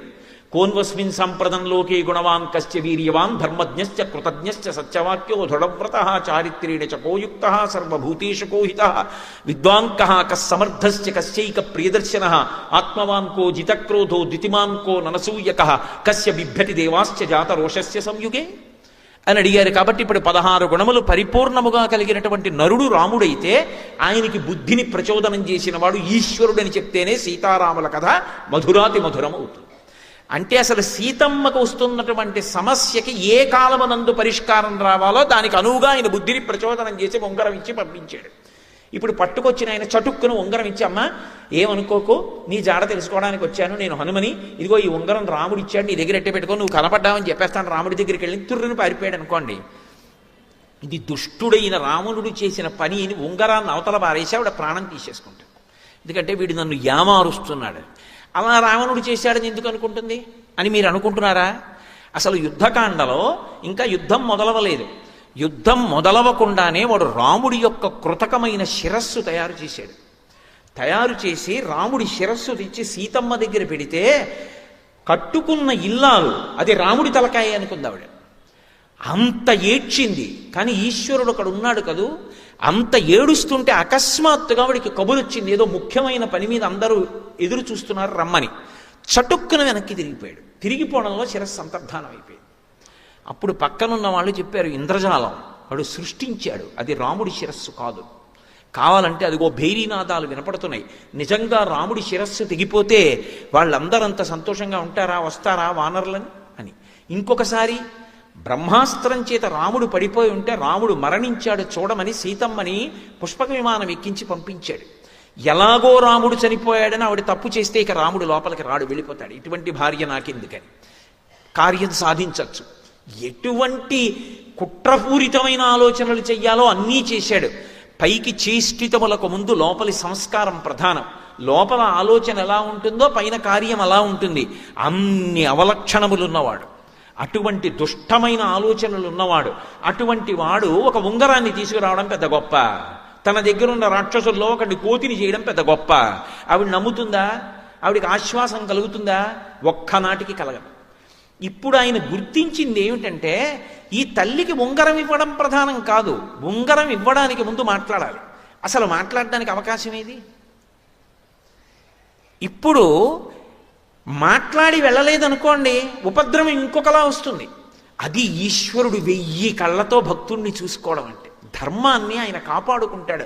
అందుకు కదూ హనుమ అంతటి వారు నిర్వేదానికి లోనై శరీరం వదిలిపెట్టేస్తాను, హస్తాదానో ముఖాదానో నియతో వృక్షమూలిక వానప్రస్థో గమిష్యామి దృష్ట్వా జనకాత్మజాం, నేను ఇక్కడే ఉండి శరీరం వదిలేస్తానంటే అకస్మాత్తుగా ఆయనకు ఆలోచన వచ్చింది. వినాశే బహవో దోషాః జీవన్ భద్రాణి పశ్యతి. చచ్చిపోయి గొప్ప కాదు, బ్రతికుండి సాధించాలి. సంపాతి చెప్పిన వాక్యం నిజం. మళ్ళీ అన్వేషణ చేసి సీతాదర్శనం చేశారు కదా. అలాగే ఆ తల్లి చాలా పిడుగులాంటి మాట అంది. పతివ్రతాత్వం విఫలమ్మమేదం కృతం కృతఘ్నైష్వివ మనుషాణం. ఇంత కష్టం అసలు ఎందుకు వచ్చింది? వెంటనే ఆవిడ తన దోషం ఏమిటో గుర్తించింది. ఇది నిజమైనటువంటి భక్తుడికి ఉండేటటువంటి లక్షణం. ఎక్కడ దోషం జరిగిందో గుర్తుపట్టగలిగినటువంటి బుద్ధి ప్రచోదనాన్ని ఈశ్వరుడు ఇస్తాడు. ఆవిడంది, నూనం సకాలో మృగరూపధారీ మామల్ప భాగ్యాం లులుభే తదానీం యత్రార్యపుత్రా విసర్జ్యమూఢా రామానుజం లక్ష్మణపూర్వజంచ. ఒక్క మహర్షికి చెల్లింది. ఇటువంటి రామాయణాది కావ్యాలకి మనం వారసులం అవడం ఎంత భాగ్యం అండి. నిజంగా ఈశ్వరుడు అనుగ్రహం అలా పుట్టించాడు మన్ని. ఆవిడ అంటుంది, నూనం సకాలో మృగరూపధారీ మామల్ప భాగ్యాం లులుభే తదానీం. నాకు కాలము లౌల్యాన్ని కల్పించింది, లోభత్వాన్ని కల్పించింది. రాముడు వినా నాకు ఇంకేం అక్కర్లేదన్నాను ఒకప్పుడు. రాముడు అరణ్యవాసానికి బయలుదేరుతున్నప్పుడు రాముడు నిన్ను తీసుకెళ్ళను అన్నాడు సీతమ్మని. ఎన్నో కారణాలు చెప్పాడు. ఆవిడ ఒక పెద్ద మాట చెప్పి, ఆవిడంది, నా తంత్రీ వజ్యతే వీణ నా చక్రో వర్తతే రథ నాపతి సుఖమే దేత యస్యాదవి శతాత్మజ అని. భరతుడున్నాడు, శత్రుఘ్నుడున్నాడు, దశరథ మహారాజు గారు ఉన్నారు, కౌసల్య సుమిత్ర కైకేయి ఉన్నారంటావేం రామా? అసలు ఒక కులకాంతకి భర్త పక్కన ఉండడమే సంతోషం అంతే. నా తంత్రీ వజ్యతే వీణ, వీణ తీగలు గోటి చేత పెనగి పెనగి మోగుతాయి, కానీ వీణ తీగలు మోగుతున్నాయి అనరు, వీణ మోగుతోందంటారు. నా చక్రో వర్తతే రథ, రథచక్రములు ముళ్ళ మించి అశుద్ధం మించి మలమూత్రముల మించి రాళ్ల మించి వెడతాయి, రథచక్రములు వెడుతున్నాయి అనరు, రథం వెడుతోందంటారు. భర్త ఎంతో కష్టపడి జీవితంలో కీర్తి ప్రతిష్టలు సంపాదించుకుని ఆర్జన చేసి తెస్తాడు. ఆయన ఇల్లాలుగా ఎంతో ఖ్యాతి పొందుతూ ఉంటుంది భార్య. భర్త పక్కన లేకపోతే 9 కొడుకులు అమ్మ మీద ఎంత భక్తి కలిగిన వాళ్ళంటే, అమ్మ నిద్ర మంచం మించి లేచి కాలు కింద పెడుతున్నప్పుడు మా అమ్మగారి కాళ్ళు నేల మీద పెట్టి నడవడం ఏమిటని 9 కొడుకులు తమ అరచేతులు నేల మీద పరచి అరచేతులలో ఆమె చేత కాళ్ళు వేయించి నడిపించగలిగినంత ప్రేమైకమూర్తులైన కొడుకులు ఉన్నప్పటికీ కూడా భర్త వలన వచ్చినటువంటి సుఖ సంతోషములు భార్యకి ఇతరుల వలన కలగవు రామ. నాకు నువ్వున్నదే అయోధ్య, నీతో ఉండడం సంతోషం, నేను ఇక్కడ ఉండనంది అన్న ఆవిడ. లక్ష్మణస్వామి అంత చెప్పారు, వద్దమ్మా వదినమ్మా నా మాట వినమ్మా, ఇది రాక్షసమాయమ్మా, మారీచుడు తిరుగుతున్నాడు దగ్గరలో, వాడు చాలా ప్రమాదకారి, నా మాట విను, వద్దమ్మా వద్దమ్మా అని చెప్పారు. 14 ఏళ్ల అరణ్యవాసంలో 13 సంవత్సరములు ఆవిడ అడిగింది లేదు. రామాయణంలో ఎక్కడా లేదు. పైగా అసలు అంతఃపురానికి వెళ్ళగానే సుమంత్రుడు కౌసల్య దశరథుడు అడిగిన మొదటి మాట ఏమిటంటే, మా కోడలు ఎలా ఉందని అడిగారు. ఒకటి ప్రేమ, 2 అక్కడికి వెళ్ళిన తర్వాత ఏమిటో మన కర్మ ఏమిటో మన కర్మ అని మొదలు పెడితే అసలు రాముడు ఎలా ఊహించుకుంటాడు? మా కోడలు ఎలా ఉందని అడిగితే ఒకటే చెప్పాడు సుమంత్రుడు, బాలేన రమతే సీత బాలచంద్ర నిభానన రామ రామే హృదీనాత్మ విజనేపి వదేశతి అని చెప్పాడు అయోధ్యకాండలో. బాలేన రమతే సీత, బాల ఎలా ఆడుకుంటుందో రాముడు పక్కనున్నాడు అని చెప్పి సీతమ్మ అలా ఆడుకుంటోంది అడవిలో. తండ్రి చిన్న పిల్లల్ని ఏదో ఓ పార్క్కి తీసుకెళ్ళాడు అనుకోండి, నాన్నగారు అక్కడ కూర్చుంటే పిల్లలు ఆడుకుంటుంటారు, ఆడుకుంటూ ఇలా చూసుకుంటూ ఉంటారు. నాన్నగారు కనపడలేదనుకోండి, అక్కడ ఒక్కసారి ఆట ఆపేసి నాన్నగారండి అని ఏడుస్తూ వచ్చేస్తారు. బాలేన రమతే సీత బాలచంద్ర నిభానన. సీతమ్మ అలా ఎందుకు ఆడుకుంటోందో తెలుసా? రాముడు ఉన్నాడు కాబట్టి. భౌతికంలో అంతఃపురం లేదు, ఐశ్వర్యం లేదు, రాముడు ఉన్నాడు చాలా ఆవిడికి. అంతటి మహాపతివ్రత నూనం సకాలో మృగరూపధారి మామల్ప భాగ్యాం లులుభే తదానీం. 13 ఏళ్ళు ఓపిక పట్టిన దాన్ని 14వ ఏడు ప్రారంభంలో జింక మీద కోరికుట్టిందా? వద్దమ్మా వద్దమ్మా వద్దమ్మా తల కొట్టుకున్నాడా లక్ష్మణస్వామి. కాదు, జింకని తేకపోతే చర్మం అన్నా కావాలన్నానా? నా మాట విని రాముడు వెళ్ళిపోయాడు. ఆయన తప్పేముంది? నేనంత హఠం చేస్తే వద్దు జింకని, ఇప్పుడు దాని వెంట వెళ్ళడం కష్టం అంటే ఏమో తర్వాత మాట ఏముందనో అన్నా తప్పే ఉంది. స్వాతంత్ర్యం ఉండదు మరి భార్యాభర్తల మధ్య. భార్యకి కోపం వచ్చిందనుకోండి, ఎవరినంటుంది? అన్నీ నమ్ముకుని, ఆయనే అన్నీ నమ్ముకుని వచ్చినటువంటి భార్య చాలా చిరాకు వచ్చిందనుకోండి, భర్తనే అంటుంది నా కర్మ మిమ్మల్ని కట్టుకోవడం అంటుంది. వెంటనే గుండెలు బాధేసుకోకూడదు. ఎంత పిచ్చో, అన్నీ నేనే కదూ, నన్ను కాకపోతే ఎవరినంటుంది అని చిన్న నవ్వు నవ్వి సేద తీర్చినవాడు భర్త. వెంటనే దాని వాక్యార్థం తీసుకుని మూతి తిప్పుకుంటే భర్త ఎందుకు అవుతాడు? భర్తృత్వానికి అర్హత లేనివాడు అవుతాడు.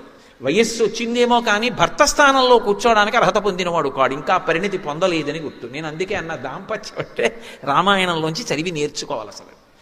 కాబట్టి ఆ తల్లి స్వతంత్రంగా అడగదు. మరి అడిగింది జింక చర్మం తెమ్మని, మంచి విలుకాడు కదా అని. ఒకవేళ తేకపోతే అది ఒకటి ఇంతోటి జింకని కొట్టడం మీకు పెద్ద కష్టమా? ఇంతలోనే రాక్షసులు ఎత్తుకుపోతారా నన్ను? లక్ష్మణస్వామి లేడా? మీకు వినపడదా? మీరు రారా? మీరు ఎక్కడ నిలబడి బాణం వేయలేరు అని అడగదావిడే. అందుకని ఆయన వెళ్ళాడు. నేనేనా పంపించింది? ఇప్పుడు ఆవిడ అంతరాత్మ పరిశీలనం చేసుకుంటాడు. పరిశీలనం చేసుకుని నూనం సకాలో మృగరూపధారి, కాలమే మృగరూపంలో వచ్చింది, నేను అల్పభాగ్యం ఉన్నదాన్ని అని నాకు గుర్తు చేయడానికి. రాముడితో గడిపింది అల్పభాగ్యం. ఎందుకో తెలుసా? సంతోషంగా ఉన్న కాలం చాలా సరదాగా వెళ్ళిపోతుంది, ఇట్టే అయిపోతాయి రోజులు. చాలా కష్టపడ్డ రోజులు భారంగా పెడతాయి, కాలం దొరలనట్లుగా అనిపిస్తుంది. అబ్బా ఏమిటో అసలు నడవట్లేదు కాలం అనిపించేస్తుంది. ఆ మనసులో కష్టం ఉంటే అది 13 ఏళ్ళు ఆవిడ అనుభవించింది. 14వ ఏడు పూర్తవలేదు, 10 నెలలే అయింది. కానీ అది అల్పభాగ్యం ఉంటుంది. ఎందుకని 10 నెలల కష్టం ఆవిడికి ఎంత తప్పు చేసేసిందో గుర్తొస్తుంది. మా అల్పభాగ్యం లులుభే తదానీం. ఆ కాలం నన్ను లోభ పెట్టేసింది. ఆ ప్రత్యేకమైన సమయం ఉందే, ఆ కాలము ఈశ్వర స్వరూపం. కాలోహి బలవాన్ కర్త సతతం సుఖదుఃఖయో నరాణాం పరతంత్రాణం పుణ్యపాపానుయోగత అంటాడు వ్యాసుడు దేవీ భాగవతంలో. కాలమే పుణ్యపాపములకు ఫలితాన్ని సుఖదుఖాల రూపంలో ఇవ్వవలసి వచ్చినప్పుడు ఆ క్షణంలో ఆ దుఃఖం పొందడానికి అనువైనటువంటి కార్యం చెయ్యి అని చెప్పి ప్రకోపింపచేసి బుద్ధిని తప్పు చేయిస్తుంది, లేదా తప్పుగా 10 మందికి కనపడే పని చేయిస్తుంది. కాబట్టి దాని పర్యవసానం కొంతకాలం దుఃఖం అనుభవించవలసి ఉంటుంది. కానీ నమ్ముకుని నిలబడ్డవాడు పాడవడన్నది మాత్రం మీరు ఎప్పుడు జ్ఞాపకం పెట్టుకోవలసి ఉంటుంది. కాబట్టి లులుభే తధానీం యత్రార్యపుత్ర విసర్జమూఢా. ఎంత అద్భుతంగా చెప్తోందో చూడండి. మూఢురాలనై ఆర్యపుత్రుణ్ణి విడిచిపెట్టేశాను. అయితే నేను రాముణ్ణి అలా పంపినా నేను రాముడికి దూరం కాను. నేను అరణ్యవాసానికి, అసలు ఈ లంకాపట్టణానికి వచ్చేటటువంటి అవకాశం లేదు. ఎందుకంటే నేను రాముణ్ణి పంపానేమో కానీ రాముడు నన్ను వదిలి వెళ్ళలేదు. నేను ఎప్పుడూ తన సొత్తుగా ఉండడానికి తగిన ఏర్పాటు ఆయన చేసే వెళ్ళాడు. ఆయన కూడా కొంచెం నా గురించి ఆలోచించి ఉండవలసింది అన్న మాటకి అవకాశం రాముడు ఇవ్వలేదు. అది ఎంత ఒత్తిడిలో ఉన్నా తన ధర్మం తాను చూస్తాడు. భర్తృధర్మం నిర్వర్తించాడు. లక్ష్మణస్వామి చెప్పాడు కదా, మాట వినడం అంత గొప్పది. మనిషికి జీవితంలో అన్నిటికన్నా వరం ఏమిటంటే మాట వినగలిగినటువంటి లక్షణం. తనకి తెలియకపోవడం తప్పు కాదు, కానీ ఒకరు చెప్తే వినకపోతే మాత్రం చాలా భయంకరమైనటువంటి దోషం. అందుకే మారీచుడు అరణ్యకాండలో రావణాసురుడితో మాట్లాడుతూ ఒక మాట అంటాడు, ఒరేయ్ నాయనా, ప్రియంగా మాట్లాడేవాళ్ళు లోకంలో ఎక్కడికి వెళ్ళినా దొరుకుతారు, కానీ పైకి ప్రియంగా లేకపోయినా మన అభ్యున్నతి కొరకు కఠినంగానైనా మాట్లాడేవాడు కోట్ల మందిలో ఎవడో ఒక్కడే ఉంటాడు. వాడి మాటని సందేశాత్మకంగా తీసుకోవాలి తప్ప ఆయన కోపంగా మాట్లాడాడని చెప్పి వెంటనే ఆయన మీద తిరగబడిపోవడం గొప్ప విషయం కాదు.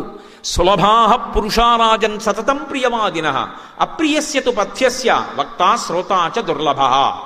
కఠినంగా మాట్లాడినా మంచి చెప్పగలిగిన వాడు దొరికితే, కఠినంగా మాట్లాడినా ఆయన చెప్పిన దాంట్లో సత్యం ఉంది అని అంగీకరించగలిగిన శ్రోత దొరికితే అదే క్షేత్రం, అది అజరామరం, అది అద్భుతం. కానీ లోకంలో అలా చెప్పే వక్త దొరకడు, ఒకవేళ అలా చెప్పేవాడున్నా వినే శ్రోత దొరకడు. అని నేను చెప్తే నీ తలకెక్కట్లేదని ఆ రోజు చెప్పాడు మారీచుడు రావణాసురుడితో. నేను ఆ రోజున లక్ష్మణస్వామి చెప్పిన మాట విని రాముణ్ణి పంపా. నేను తప్పు చేశా, రాముడు తన ధర్మం తప్పల. అంత ఒత్తిడిలో వెడుతున్నా ఏమో లక్ష్మణస్వామి చెప్తున్నాడు, నేను వెళ్ళాక ఎవరైనా రాక్షసులు వస్తే లక్ష్మణస్వామిని తీసుకెళ్ళలా, నువ్వు రావడానికి వీల్లేదు, నువ్వు కదలడానికి వీల్లేదు ఇక్కడి నుంచి, మళ్ళీ నేను తిరిగి వచ్చే పర్యంతం వదిన యొక్క రక్షణ కర్తవ్యాన్ని నీ మీద పెడుతున్నానని చెప్పి లక్ష్మణస్వామికి ఆజ్ఞ ఇచ్చి వెళ్ళాడు. అక్కడ లక్ష్మణస్వామి తన కర్తవ్యాన్ని విస్మరించలా, అలాగే నిలబడ్డాడు. లక్ష్మణస్వామి అక్కడ అలాగే ఉండుంటే రావణుడు అసలు రాగలడా? లక్ష్మణుణ్ణి కూడా ఎవరు పంపించారు? నేను పంపించాను. నేనంటే ఎవరు? సీతమ్మ. ఎలా పంపించింది? లులుభేత దానీం, కాలము మభ్య పెట్టింది కదా నన్ను. ఆ సమయంలో ఆ మృగం కోసం రాముడు ఎడితే మృగం అరిచింది. హా లక్ష్మణ హా సీత అంది రాముడి కంఠంతో. వెంటనే ఏమన్నాను? లక్ష్మణ వెళ్ళన్నాను.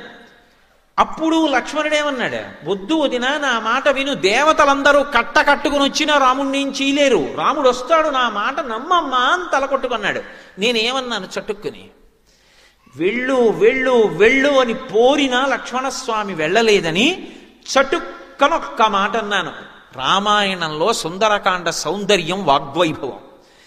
కోట్ల శతఘ్నులు సాధించలేనిది ఒక్క మాట చేత సాధించేయచ్చు. ఒక్క మాట ఎంతమంది మనసుల్ని ఎలాగైనా మార్చేస్తుంది. అది మాట్లాడేవాడు ఎందుకు మాట్లాడుతున్నాడన్నది కాలం తర్వాత నిర్ణయించాలంతే.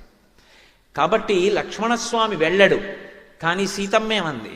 సుదుష్టత్వం మనేరామ మేకమేకోను గచ్చసి మమ హేతోః ప్రతిచ్ఛన్నః ప్రయుక్తో భరతేనవా. అరణ్యకాండ. లక్ష్మణస్వామి వెళ్ళకపోతే నాకిప్పుడు అర్థమవుతోంది లక్ష్మణ, భరతుడు రాజ్యాన్ని తీసేసుకున్నాడు. తన అమ్మ కైకమ్మ ద్వారా అడిగించాడు. నవపంచచ వర్షాణి దండకారణ్యమాశ్రిత చీరాజన జటాధారీ రామో భవతు తాపసః అభిషేక సమారంభో రాఘవస్యోపకల్ప్యతాం అనేనైవాభిషేకేన భరతోమభిషిచ్యతాం. అయోధ్యకాండ. అడిగింది కైకమ్మ 2 వరాలు. 14 ఏళ్ళు రాముడు అరణ్యవాసానికి వెళ్ళాలి, భరతుడికి ఇదే ముహూర్తానికి పట్టాభిషేకం చేయాలి. నక్షత్రాలు ఒకటి కావు, ముహూర్తం ఎలా సరిపోతుంది? ఆలస్యమైతే రాముడికి దక్కుతుందేమో, చేసేయమంది.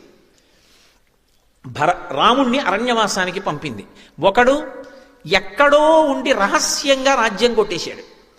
అక్కడే ఉన్నవాడు రాజ్యం పోయినా నన్ను చూసుకు మీ అన్న బతుకుతాడు, మీ అన్నకి నేను శాంతిస్థానం. ఇది భార్యాస్థానం అంటే. ఎన్ని కష్టాలు వచ్చినా భార్య మీకు ఎందుకండి, మీరు నమ్ముకున్న ఈశ్వరుడు లేడా అని ఒక్క మాట అంటే పురుషుడు నిలదొక్కుంటాడు. సీతమ్మ శాంతిస్థానం, అది పోతే తప్ప రాముడు పడ్డం. కాబట్టి సీతమ్మ వెళ్ళిపోవాలంటే నీవు నా మీద కన్నేశావు, ఎప్పటి నుంచో నన్ను నువ్వు అనుభవించాలని చూస్తున్నావు. అందుకని భరతుడు నిన్ను పంపాడు. మీ ఇద్దరు కూడబలుక్కున్నారు. ప్రయుక్తో భరతేనవా, ఆయన రాజ్యం తీసేసుకున్నాడు, నువ్వు నా కోసం వచ్చావు. మీ అన్న అరిచాడు, నువ్వు వెళ్ళవు, నాకు తెలుసు. ఎందుకంటే ఆపదొచ్చి రాముడు పడిపోవాలి. పడిపోతే నన్ను నువ్వు పొందుదామని చూస్తున్నావు, నా ప్రాణాలు పోయినా నీకు భార్యని కానంది. ఈ మాట విన్నాడు లక్ష్మణస్వామి. అమ్మా ఇంకా విననమ్మా, నేను బయలుదేరిపోతున్నానని వెళ్ళిపోయాడు. పాము ఎలా వెళ్ళిపోతుందో అలా ముక్కుతూ మూల్గుతూ ఏడుస్తూ కళ్ళు తుడుచుకుంటూ వెళ్ళిపోయాడు. వెళ్ళిపోతే ఏమైంది? లక్ష్మణస్వామి వెళ్ళాడు. లక్ష్మణస్వామికి రాముడికి కూడా దూరం అయిపోయాడు. మాట కదు కొట్టేసింది దెబ్బ నన్ను. ఒక్క మాట ఎంత ఇబ్బంది పెట్టింది. అది దానికి నేపథ్యం ఏమిటి? ఇంత కష్టాలు పడ్డానికి కాలం నాకు మోహాన్ని లోభాన్ని కుదిర్చింది. ఒక మృగమునందు ఒక జింక ఏం చేసుకుంటాను ఇప్పుడు? ఆ జింక కాదు, 1000 జింకలు అటువంటివి తెచ్చిస్తే నాకు ఆనందం ఉందా? ప్రమదావనంలోనే పెట్టాడు, అక్కడ తిరుగుతుంటాయి 7 జింకలు. ఏమి సంతోషం పొందుతాను? రాముడే కావాలన్న దాన్ని రాముణ్ణి జింక కోసం పంపి ఒక్క 5 నిమిషాలు ఓర్చకుండా అంత సేవ చేశాడే. మామగారు దశరథ మహారాజు గారు కట్టిన పట్టుపుట్టం కట్టకుండా ఉండడానికి అరణ్యవాసంలో ఎన్ని పట్టుపుట్టాలు కావాలో అన్నిటినీ కావడికి ఎత్తితే మోసుకొచ్చాడు అరణ్యంలో మహానుభావుడు. అగ్రత ప్రయయౌ రామ మధ్యే సీతా సుమధ్యమా పృష్ఠస్తు ధనుష్పాణి లక్ష్మణో అనుజకామ అని అయోధ్యకాండ. ముందు రాముడు నడుస్తుంటే మధ్యలో సీతమ్మ నడిస్తే వెనక నుంచి ఏమైనా ఆపదొస్తుందని వెనక లక్ష్మణస్వామి నడిచాడు. అంతటి పరమభక్తుడు. అటువంటి వాణ్ణి చటుక్కిన మాటన్నానే కట్టి కొడపట్లా, ఇబ్బంది పెట్లా, నన్ను రాలా అరణ్యవాసానికి. అంతఃపరిశీలనం చేసుకుని అది నిజంగా తను చేసిన తప్పు కాకపోయినా పరిస్థితులలో సీతమ్మ అలా మాట్లాడడం తప్పని నిర్ధారించడం కూడా సాధ్యం కాదు. ఎందుకో తెలిసి ఆవిడికి భర్త ప్రాణం అయినప్పుడు భర్త అలా హా సీత హా లక్ష్మణ అని ఆయన కంఠం వినపడితే ఏ భార్య వెళ్ళమని అందో, వెళ్ళకపోతే ఏమంటే వెళ్ళిపోతాడో ఆ మాట అనేసింది. ఆవిడికి కావలసింది వెళ్ళిపోయి రాముడిని ఆదుకోవాలి. నిజంగా లక్ష్మణస్వామిని అనాలని కాదు, కానీ అనరాని మాట అనేసింది. అనేసిన తర్వాత లక్ష్మణస్వామి వెళ్ళిపోయాడు. రామానుజం రాముడి తమ్ముడు వెళ్ళిపోయాడు. లక్ష్మణ పూర్వజంచ లక్ష్మణుడికి ముందు పుట్టిన వాడికి దూరం అయిపోయాడు. ఇప్పుడు ఆవిడ అంతఃపరిశీలనం చేసుకుంది. నిజమే, తప్పు చేశాను, కానీ తద్దోషానికి ఎంత కష్టపడ్డాను. 10 నెలల నుంచి నా కష్టం చెప్పుకోవడానికి మనిషి లేడే. అయినా మనసులో కూడా ఎన్నడూ రామ పాదములను విస్మరించలేదు. మరి ఇంత కష్టపడితే అనన్య దైవత్వమియం క్షమాచ భూమౌచ చెయ్యా నియమశ్చ ధర్మే పతివ్రతాత్వం విఫలం మమేదం కృతం కృతఘ్నేష్వ మనుషాణం. చేసిన తప్పుకు ఫలితం ఉంటే చేసిన ఉపాసనకు ఫలితం ఏది? మరి పడ్డ పరివేదనకి ఫలితం ఏది? అది లేనప్పుడు నేను దీన్ని ఎందుకు నమ్మాలి? నేను దీన్ని నమ్మకపోతే ఏం చెయ్యాలి? నిజానికి ఆవిడలో ఉన్నటువంటి ధర్మం మరొక నిర్ణయం చేసుకునేటట్టు చెయ్యదు. కాబట్టి ఈ శరీరంతో ఉండదు, అసలుకి అనవసరం. ఈ శరీరంతో ఉంటే ఏమవ్వాలి? కష్టాలు పడాలి. ఇక్కడ ఏమిటి? నేను కోరుకున్న బ్రతుకు ఇవ్వడు రావణుడు. నేను కోరుకున్న బ్రతుకునివ్వడానికి నమ్ముకున్నవాడు రాడు. నేను కష్టాలు పడుతూ ఉండలేను. కష్టాలన్నీ దేనివి? మనసువి, శరీరానివి కూడా. ఈ శరీరమే నశించిపోతే గొడవే లేదు. అంటే ఆత్మహత్య చేసుకోవడం తప్పని సీతమ్మకి తెలీదా? ఆవిడకి బాగా తెలుసు శాస్త్రం. కానీ ఆవిడ ఎందు అటువంటి సన్నివేశం వైపుకి నడిచేటట్టుగా బుద్ధి కలగలేదనుకోండి, ఆ రోజునే కలగలేదనుకోండి, పెద్ద ప్రమాదం ఒకటి ఉంది కాలంలో. ఇది హనుమ వచ్చిన రోజునే కలగాల అండి ఈ ఆలోచన. అంటే హనుమ వెళ్ళిపోయిన తర్వాత కలిగితే రామాయణం ఏమైపోతుంది? ఆవిడ ఊరిపోసేసుకుంటే. ఆవిడ ఓ మాట ఉంది, రాక్షసత్వం అన్న మాటకి పరాకాష్ట ఏమిటంటే, నేను ఎలా బ్రతుకుదాం అనుకుంటున్నానో అలా బ్రతకనివ్వడు. నేను ఇలా బ్రతకలేని చచ్చిపోదామంటే చచ్చిపోవడానికి ఓ శస్త్రం పట్టుకొచ్చి ఓ కత్తి ఇవ్వరు, విషం ఇవ్వరు.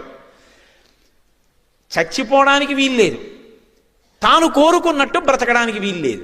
ఈ రెండిటి మధ్య నలిపేవాడేవాడు రావణుడు. అది వాడి రాక్షసత్వం. కాబట్టి నేను ఉండను ఈ శరీరంతో. మరి ఎలా చచ్చిపోవాలి అంటే, ఇప్పుడు మీరు ఒకటి బాగా గమనించండి. ఆవిడికి ఆలోచన ఇవ్వాలే వచ్చింది కాబట్టి, హనుమ వచ్చిన రోజునే వచ్చింది కాబట్టి, మాట్లాడడానికి ఉపశాంతిని ఇవ్వడానికి హనుమ ఉన్నారు. ఆ ఆలోచన తర్వాత రాకూడదు, ఇవ్వాలే రావాలి. ఎందుకంటే నచ్చ చెప్పేవాడు పైన కూర్చుని ఉన్నాడు. 2 ఆయన ప్రయోజనం అవుతుంది. ఆయన మౌనంగా బాధపడుతున్నాడు. ఎలా అసలు ఈవిడితో మాట్లాడడం, ఏమని మొదలెట్టాలి? చూడండి, లోకంలో మాట అంటారు, వేటుపడ్డ ప్రాణం అండి ఆవిడిది పాపం అంటారు. అందరూ మోసం చేసేసారనుకోండి. నేను ఈ మాట అంటే నాకు ఒక విషయం జ్ఞాపకం వస్తుంటుంది. సాధారణంగా మా ఇంటికి ఏదో పాపం నా మీద గౌరవంతోటో ప్రేమ చేతో నన్ను చూడ్డానికి వస్తూ ఉంటారు చాలామంది. అదేం నేను గొప్పగా చెప్పుకోవట్లేదు సుమండి, వాళ్ళ గొప్పతనం అది. ఏదో 4 మాటలు రామాయణం గురించి ఏదో చెప్పాడని వస్తూ ఉంటారు. ఆ వచ్చిన వాళ్ళు సాధారణంగా అయ్యా మీకు నమస్కారం అని ఎక్కువ మంది నా భార్యని మా కోడలంటారు. పెద్దవాళ్ళు వస్తే మా అబ్బాయి లాంటి వారు మీరు అంటారు. నేను చాలా సంతోషిస్తుంటా. పోన్లే, మా అమ్మ శరీరంతో లేకపోయినా ఇంతమంది రూపంలో మా అమ్మ నన్ను పలకరిస్తుంటుంది అని సంతోషిస్తుంటా. ఒక ఆవిడ మా ఇంటికి వచ్చారు రోజున. నాయన నీ నల్లుడు అంటాను, నీకేమైనా అభ్యంతరం అన్నారు. నేను కొంచెం తెల్లబోయా. అలా ఎవరు అనరు. మా ఆవిడ్ని కూతురని నన్ను అల్లుడని అనరు, నన్ను కొడుకు అంటారు ఎవరైనా. ఇదేమిటి ఈవిడ తిరగేసి అన్నారు, ఇందులో ఏదో చమత్కారం ఉంది, తెలుసుకోవాల్సిన విషయం అనుకుని, ఏమమ్మా కొడుకు అని ఎందుకు అనుకోకూడదన్నాను. అంటే ఆవిడంది, నా మనసు వేటు పడిందయా కొడుకుతో. ఏమమ్మా అన్నాను. నాకు పెద్ద ఇల్లు ఉండేది నాయనా, ఒక్కడే కొడుకు, ఎంతో కష్టపడి పెంచి పెద్ద చేశాను. నా కొడుక్కి కోడలకి నేను ఉండడం ఇష్టం లేదు. ఒకప్పుడు నేను జ్వరంతో ఉన్నప్పుడు అమ్మ ఇంటి పన్ను తగ్గించడానికి కాగితం పెడుతున్నాను, కొంచెం సంతకాలు పెట్టన్నాడు, సంతకాలు పెట్టాను కొడుకు కదా అని. వాడి పేరు మీద ఇల్లు రాయించుకుని నన్ను బయటికి గెంటేశాడు నాయన. కూతురు చూస్తోంది, కూతురు దగ్గర ఉంటున్నాను ఇప్పుడు, అందుకే నాకు ఎవ్వరిని కొడుకు అనాలనిపించట్లేదు, నా మనసు వీటు పడిపోయింది, అల్లుడు అంటాను నాయన. నేను తెల్లబోయాను, అసలు నాకు నోట మాట రాలేదు, ఇలా కూడా ఉంటుందా ప్రపంచకంలోనూ అని. వేటు పడిపోయిందంటాడు. అంటే మోసం మీద మోసం, మోసం మీద మోసం చేస్తున్నారనుకోండి, అది ఎవరిని చూసినా నమ్మరు. ఇప్పుడు ఆవిడ మనస్థితి హనుమ గమనించారు. ఈవిడ ఎవరిని నమ్మే స్థితిలో లేదు. ఎవరైనా రావణాసురుడే అలా వచ్చాడేమో, ఎందుకంటే ఎవరిని చూస్తే మనం నమ్మి తీరుతామో లోకంలో, అది కాషాయ వస్త్రం. కాషాయ వస్త్రం అంటే నకర్మణాన ప్రజయా ధనీన త్యాగే నైకే అమృతత్వమానసహు.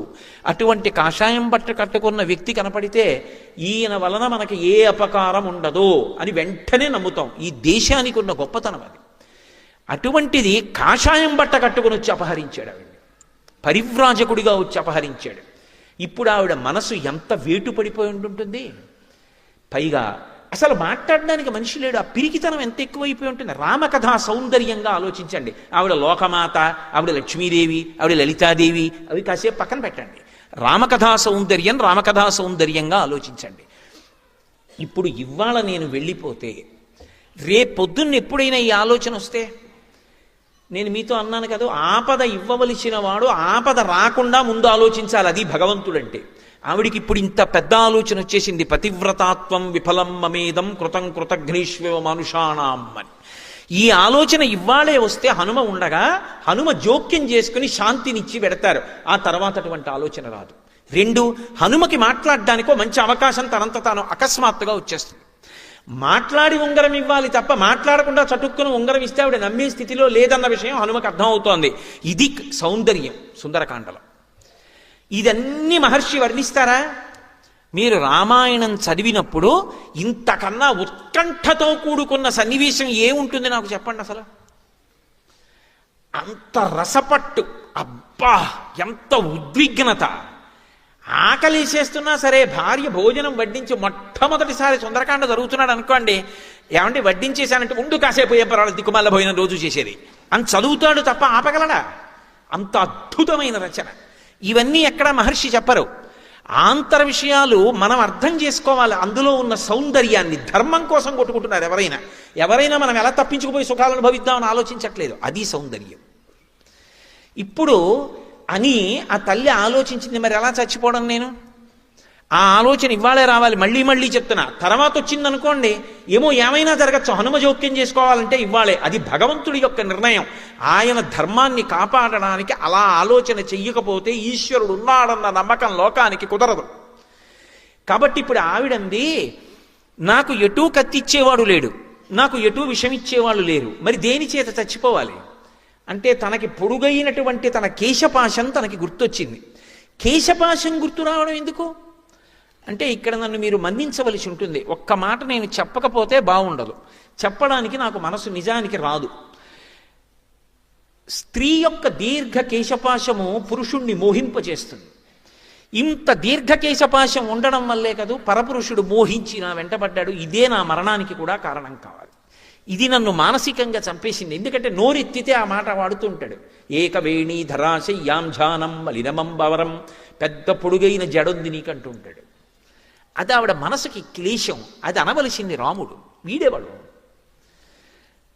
ఒక స్త్రీ సౌందర్యాన్ని ఎవడు మెచ్చుకోవాలో వాడు మెచ్చుకోవాలి తప్ప నిష్కారణంగా ఒక ఆడదాని అందాన్ని అర్థం లేకుండా అధికారం లేకుండా పొగడడం కూడా ఎంత తప్పో రామాయణం చదువుకుని అర్థమైన జాతి ఈ జాతి. అది అర్థమైతే అసలు వేరొక స్త్రీని నిష్కారణంగా పొగడడం అన్న జోలికి వెళ్ళారు. కాబట్టి ఇప్పుడు జడతోటే చచ్చిపోతాను అని సీతాధవేణ్యుద్గ్రహణం గృహీత్వా ఉద్బధ్యవేణ్యుద్గ్రథనేన శీఘ్ర అహంగమిష్యామి యమస్య మూలం ఉపస్థిత సా మృదు సర్వగాత్రి. పరమ మృదువైనటువంటి శరీరం కలిగినటువంటి తల్లి ఆ జడని పైకెత్తి పట్టుకుని జడనే ఉరితాడుగా కంఠం చుట్టూ తిప్పుకుని ఇప్పుడు అది బిగుసుకోవాలి. అందుని ముడి వేసుకుని రెండవ వైపు ముడి వేసేయాలి. ముడి వేసేసి పైకి వెళ్ళిపోతే ఆ జటయే తనకి ఉరి అయి మరణిస్తుంది. ఏ జట పరపురుషుడి యొక్క మోహానికి కారణమైందో ఆ జడతోటే శరీరం అంతమైపోవాలి. అంటే మీరొక్కటి గమనించండి, నోరు ఉంది కదా అని వదరి ఒక ఆడపిల్లతో మాట్లాడడం తేలిక, కానీ ఆ పిల్ల మనసులో ఎంత పరివేదన పడుతుందో, ఎంత భయపడుతుందో, వీడు ఎందుకు ఇలా మాట్లాడుతున్నాడని తల్లిదండ్రులకు చెప్పుకోలేక, అన్నదమ్ములకు చెప్పుకోలేక, స్నేహితులకు చెప్పుకోలేక, చదువు మీద దృష్టి పెట్టలేక ఎంత పరివేదన పొందుతుందో. ఆ హింస మనని కట్టి కొడపదా? అలా మాట్లాడచ్చా? ఆడపిల్లని చూస్తే లక్ష్మీదేవిని చూసి నీ మనసును ఎందుకు మరల్చుకోలేవు? రాముడిలా ఎందుకు బ్రతకలేవు? రామాయణ ప్రబోధం జరగకుండా పిల్లల్లో సంస్కృతి రమ్మంటే ఎక్కడి నుంచి వస్తుంది? మురుగుడు కాల్వలో నీరు త్రాగించి పాచిపోయిన అన్నం పెట్టి ఆరోగ్యంగా ఉండమంటే ఎక్కడి నుంచి వస్తుంది? ఎక్కడి నుంచి ఆరోగ్యంగా ఉంటారు? కళ్ళ ముందు కనపడకూడనివన్నీ వీధుల్లో కనపడుతుంటాయా? పిల్లలకి స్వేచ్ఛా స్వాతంత్రాలతో ఏది చూడాలంటే అది చూసే అధికారమా? వినపడకూడని మాటలన్నీ వినపడుతుంటాయా మాధ్యమాల్లో? పిల్లలు మాత్రం సంస్కారయుతంగా ఉండాలా? రామాయణం చెప్పకూడదా? భాగవతం చెప్పకూడదా? పోతన గారి గురించి చెప్పకూడదా? సుందరకాండ వాళ్ళు వినకూడదా? పిల్లలు మంచివాళ్ళు కమ్మంటే ఎలా అవుతారు? సమాజం అంతఃపరిశీలనం చేసుకోవలసినటువంటి సమయం ఆసన్నం కాలేదా? ఏవి అందించాలో అవి అందించడం సమాజంలో పెద్దల కర్తవ్యం కాదా? పెద్దలు అలా కర్తవ్యాన్ని ఆలోచించట్లేదని నేను అంటలేదు. పరివేదన కలిగినటువంటి వ్యక్తి చటుక్కున అండంలో దోషం మాత్రం లేదు అని నేను అనుకుంటున్నాను. కాబట్టి ఆ తల్లి, నేను ఈ పూసినటువంటి శింశుపావృక్షపు కొమ్మను ఉంచి కిందకి దానికే జట కట్టేసుకుంటాను. ఎలాగో ఉపవాస కృషాం దీనాం విశ్వసంతీం పునఃపునః, ఎలాగో శరీరం కృషించిపోయిందిగా, ఆ కొమ్మ చటుక్కున పైకి వెళ్ళిపోతుంది చెయ్యి వదిలేసినప్పుడు. వెళ్ళిపోతే ఈ జట బిగుసుకుపోతే ఆ జటకే వేలాడిపోతాను, శరీరం అంతం అయిపోతుంది. ఉరిపోసుకోవడం పరమ తప్పు, ఆత్మహత్య చేసుకోకూడదు అన్నది ఆవిడికి తెలియదా? ఆవిడికి తెలుసు. కానీ ఆవిడకి అలా చేసుకోవాలన్న ఆలోచన ఇవాళే వచ్చేటట్టు చేయడంలో గొప్పతనం ఈశ్వరుడు యందుంది. ఎందుకంటే హనుమ మాట్లాడడానికి ఇప్పుడు అవకాశం వచ్చింది. ఇప్పుడు ఆయన అనుకోని పరీక్ష ఆయనకు వచ్చింది. ఇప్పటి వరకు సీతమ్మ ఉరిపోసుకుంటోంది. హడిలిపోయిన వారు ఎవరంటే హనుమ. ఎందుకనంటే ఇదెక్కడి ప్రారంధం, సీతమ్మని చూద్దామని వచ్చాను, ఫలానా చోటు ఉంది స్వామి అని వెళ్ళి చెప్పచ్చు అనుకున్నాను. తీరా వచ్చి చూసిన తర్వాత అమ్మ బాబోయ్, ఈవిడ పాతివ్రత్యం, ఈవిడ సౌందర్యం అంటే బాహ్య సౌందర్యం కాదు, అంతఃసౌందర్యం, ఆ మహాతల్లి ఆవిడ తేజస్సు చూసి విడిచిపెట్టి వెళ్ళలేక సన్నివేశం వెనక సన్నివేశం నడిచిపోతుంటే ఆకుల చాటున అలాగే ఉండిపోయాను. అలా చూస్తూ ఉండిపోయాను. ఇప్పుడు ఇది అనుకోని సంఘటన, ఈవిడ చనిపోతోంది. నేను ఏం చెయ్యాలి ఇప్పుడు? నేను ఏమీ చేయకుండా వెళ్ళిపోతే సీతమ్మని చూశాను అని చెప్పేస్తే ఎలా ఉందని అడిగితే రాముడు చనిపోయింది. ఎందుకు చనిపోయింది? ఇన్ని కష్టాల మధ్యలో ఉరేసేసుకుంది. నువ్వేం చేశావు? నేనేం చేయను. ఆవిడది వేటు పడిపోయింది ప్రాణం. అప్పుడు నేనేం చేయడానికి అవకాశం లేదు. ఉంగరం చూపించిన ఆవిడ చూడదు. ఆ పరిస్థితుల్లో నా వల్ల ఏం కాలేదు అని చెప్పవచ్చు. కానీ సీతమ్మ లేదన్న విషయం తెలిసిన రాముడు క్రుద్ధుడైపోతాడు. ఆయన కోదండములకు సంధించి బాణములు విడిచిపెట్టిన నాడు ఇక ఈ బ్రహ్మాండములు ఉండవు. కాబట్టి నేను ఏదో ఒకటి చెయ్యాలి. ఏం చెయ్యాలి? అమ్మా సీతమ్మ అని గట్టిగా పిలిచి ఏదైనా మనుష్య భాషలో మాట్లాడితే ఆవిడ మరింత చటుక్కుని కొమ్మొదిలేస్తుంది. ఎందుకనంటే ఒక వానరం మనుష్య భాషలో ఎలా మాట్లాడుతోంది? రావణుడే వచ్చాడని అనుమానపడుతుంది. కాబట్టి మాట్లాడడం కుదరదు. పోనీ మాట్లాడకుండా నేను ఏమైనా దగ్గరికి వెళ్ళి సహాయం చేద్దామంటే తల్లిని ముట్టుకోవడమే, ఆవిడ స్పృహలో ఉండగా ముట్టుకోవడమే, ఇంకేమైనా ఉందా? మరి అలాగని చూస్తూ ఊరుకుంటే నేను చెప్పినంతసేపు ఆలోచించడానికి అవకాశం ఉందండి అక్కడ. ఆవిడ చటుక్కున శిశుపావృక్షం దగ్గరికి వెళ్ళింది, ముడేసుకుంది, చుట్టూ తిప్పింది, కొమ్మొంచేస్తోంది. ఏవం బహువిధాం చింతాం చింతయిత్వాం మహాకపి సంస్రవో మధురం వాక్యం వైదేహ్య వ్యాజహార అన్నారు మహర్షి. ఇంత నవవ్యాకరణ పండితుడు, ఇంత బుద్ధిమతాం వరిష్టం, ఇంత శీలవైభవం ఉన్నవాడు, ఇంత ఇంద్రియ నిగ్రహం ఉన్నవాడు, అంత గమన వేగం ఉన్నవాడు, అంత మనోజవం మరుతతుల్య వేగం జితేంద్రియం బుద్ధిమతాం వరిష్టం, ఇంతటి మహానుభావుడికి అసలు ఏం మాట్లాడాలో కూడా అర్థం కాలేదు, ఏం చెయ్యాలో అంతకన్నా అర్థం కాలేదు. ఆ కొమ్మల్లో గిరగిర తిరిగేశారు. చూడండి, ఏం చెయ్యాలో తెలియనప్పుడు ఏమీ చేయలేక అటు ఇటు తిరిగేస్తాడు కంగారులోను. అలా తిరిగేశారు ఆ కొమ్మల్లో. ఎలా? నేనేమైనా మాట్లాడితే రాక్షస స్త్రీలు వింటారు, ఈవిడ మాట దేవుడిరుగు, వాళ్ళకి నాకు యుద్ధం జరుగుతుంది, జయాపజయములు విధి నిర్ణీతములు, ఈ లోపల సీతమ్మ ఏమవుతుందో, మళ్ళీ మాట్లాడే అవకాశం ఉంటుందో ఉండదో, నేను ఉంటానో ఉండనో, బ్రతుకుతానో బ్రతకనో, ఓడించిన ఈ తల్లి ఏమవుతుందో, మళ్ళీ తీసుకెళ్లి దాచేస్తారో, ఏమైనా మాట్లాడాలా మాట్లాడక్కర్లేదా, అసలు ఏమి ఆయనకి ఆలోచన రాలేదు. ఈవిడేమో ముడిచేసి. చిత్రం ఏంటంటే ఈశ్వరుడు ఒకడు ఉన్నాడు కదూ, కొద్దిగా కాలం కావాలి, కొమ్మ వదిలిపెట్టడానికి సమయం కావాలి. వెంటనే ఆవిడికి శుభ సూచనలు కనపడ్డాయి. ఈశ్వరుడు ఉన్నాడనడానికి, మనని రక్షిస్తాడనడానికి, ధర్మాన్ని నమ్ముకున్నవాడు పాడవరడన్న ఆశ్వాసమును కల్పించడానికి రామాయణం సుందరకాండ ఇంతకన్నా నిదర్శనములా. ఇది సౌందర్యం, ఎప్పటికీ నిలబడిపోయే సౌందర్యం, ఎప్పటికీ మనుష్యులకు అభయం ఇవ్వగలిగిన సౌందర్యం. తస్యాశుభం వామమరాళపక్ష్మ రాజీవృతం కృష్ణ విశాల శుక్లం ప్రాసందతైకం నయనం సుకేశ్య మీనాహతం పద్మమివాభితామ్రం. శుభసూచనలు కనపడుతున్నాయంటే సీతమ్మకి ఎడమ కన్ను అదిరింది అని వదిలేస్తే కవితా సౌందర్యం ఏది? అప్పుడు కూడా మహర్షి ఎంత అందంగా చెప్పారంటే, ఈ కన్ను తెల్లగా ఉంటుంది కదూ, ఉండి మధ్యలో ఉన్నటువంటి కనుగుడ్డు నల్లగా ఉంటుంది. ఈ కంటికి ఉన్నటువంటి వెంట్రుకలు మిగిలిన వెంట్రుకల్లా ఇలా వాలిపోవు, ఇలా పైకి లేస్తాయి. ఏదో ఆ శ్రీశైలంలో కృష్ణానది ఆనకట్ట మించి నీళ్లు వదిలితే ఇలా పడి ఇలా లేస్తే ఎలా ఉంటుందో అలా ఇలా ఉంటాయి ఆ కను రెప్పకున్న వెంట్రుకలు. సుజాత అభిరక్త కంఠీం అంటారు కదా, అలా ఉన్నటువంటి వెంట్రుకలతో కూడుకుని ఉన్నటువంటి ఆ తల్లి యొక్క ఎడమ కన్ను అదిరితే ఎలా ఉందంటేట, బాగా నీటితో నిండిపోయినటువంటి ఒక సరోవరం ఉంది. ఆ సరోవరంలో ఒక తామర పువ్వు పూసింది, పైన నీటి మీద తామర పువ్వు కనపడుతోంది, కాడ నీటి లోపల ఉంది. ఒక చేప నీటి లోపల ఈదుకుంటూ వెళ్ళిపోతోంది. వెళ్ళిపోతూ నీళ్లల్లోనే తామరకాడ పక్కకొచ్చి నించుంది. నించున్నప్పుడు తోక కొద్దిగా ఊపుతుంది, ఇలా మళ్ళీ కదిలి వెళ్ళిపోయేటప్పుడు గట్టిగా ఊపుతుంది. ఆ చేప కదిలి వెళ్ళిపోయే ముందు తోక గట్టిగా ఊపింది. ఆ ఊపిన తోక తామర పువ్వు కాడకి తగిలింది. కాడ నీళ్లల్లో ఊగింది, కానీ నీరు ఆ ఊపును ఆపింది. కొద్ది ఊపే పైకొచ్చింది. ఆ చిన్న ఊపికి పైనున్న తామర పువ్వు ఇలా అంది. అలా నీటి మీద తామర పువ్వు చేప తోక తగిలి ఊగితే ఎలా ఉంటుందో అమ్మవారి కన్ను కొట్టుకుంటే అలా కొట్టుకుంటుంది. ఏమి కవితా సౌందర్యం, ఏమి ఊహ! ఆ సన్నివేశంలో ఇలా చెప్పగలగడం ఒక్క వాల్మీకి మహర్షికి చెల్లింది. ఇటువంటివి ఎన్ని కోకొల్లలు సుందరకాండలో, ఎన్నని నేను చూపించగలను.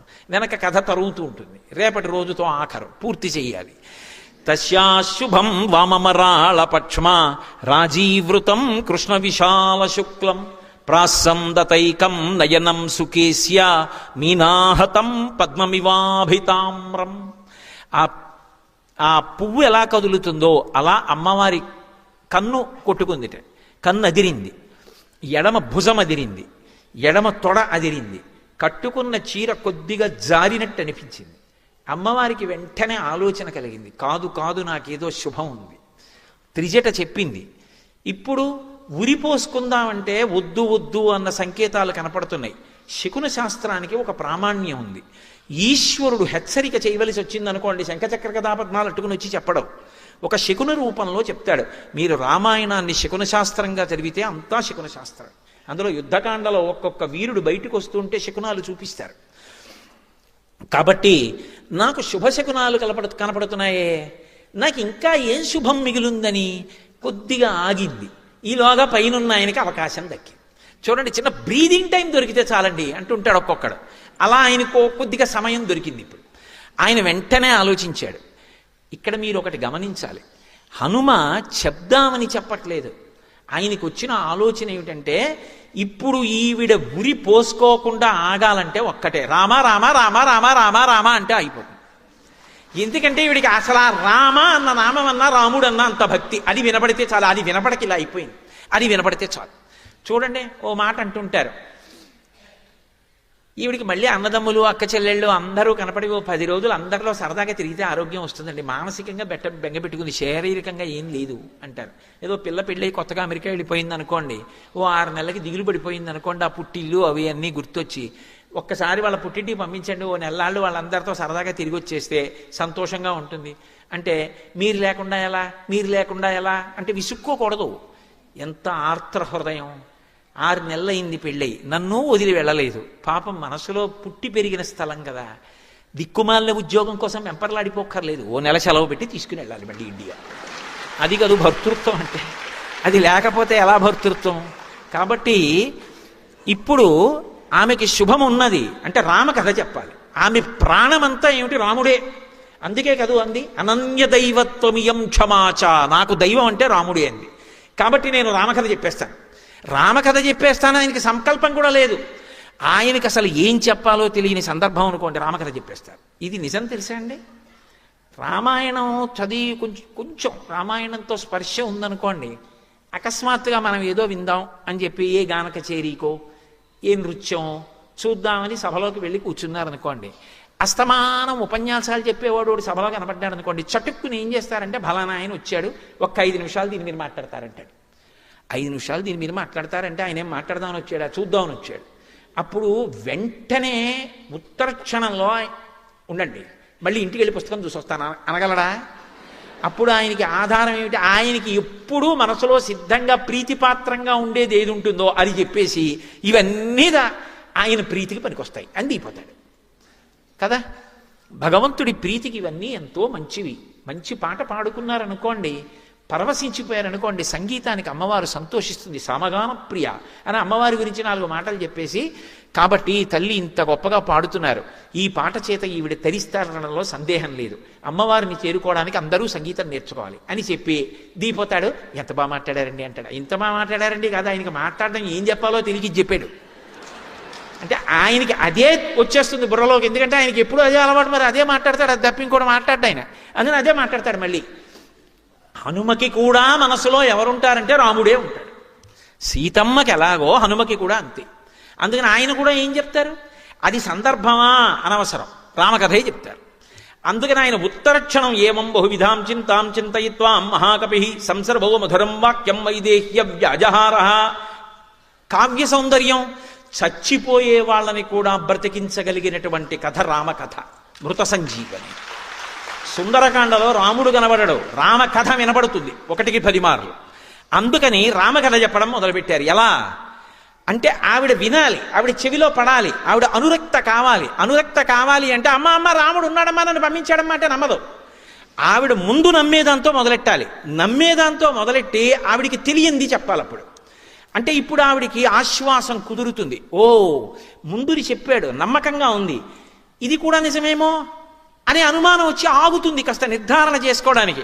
అందుకని రాజాధజరదో నామ రథకుంజరమాజిమాన్ పుణ్యశీలో మహాకీర్తి రుజుర్రాసి మహాయశ. తన ఇష్టం వచ్చినంతసేపు మాట్లాడడానికి అవకాశం ఉన్నటువంటి ఉపన్యాసకుడిలా మాట్లాడడం కుదరదు, గబగబా చెప్పాలి రామకథ, ఆవిడ చెవుల్లోకి వెళ్ళాలి.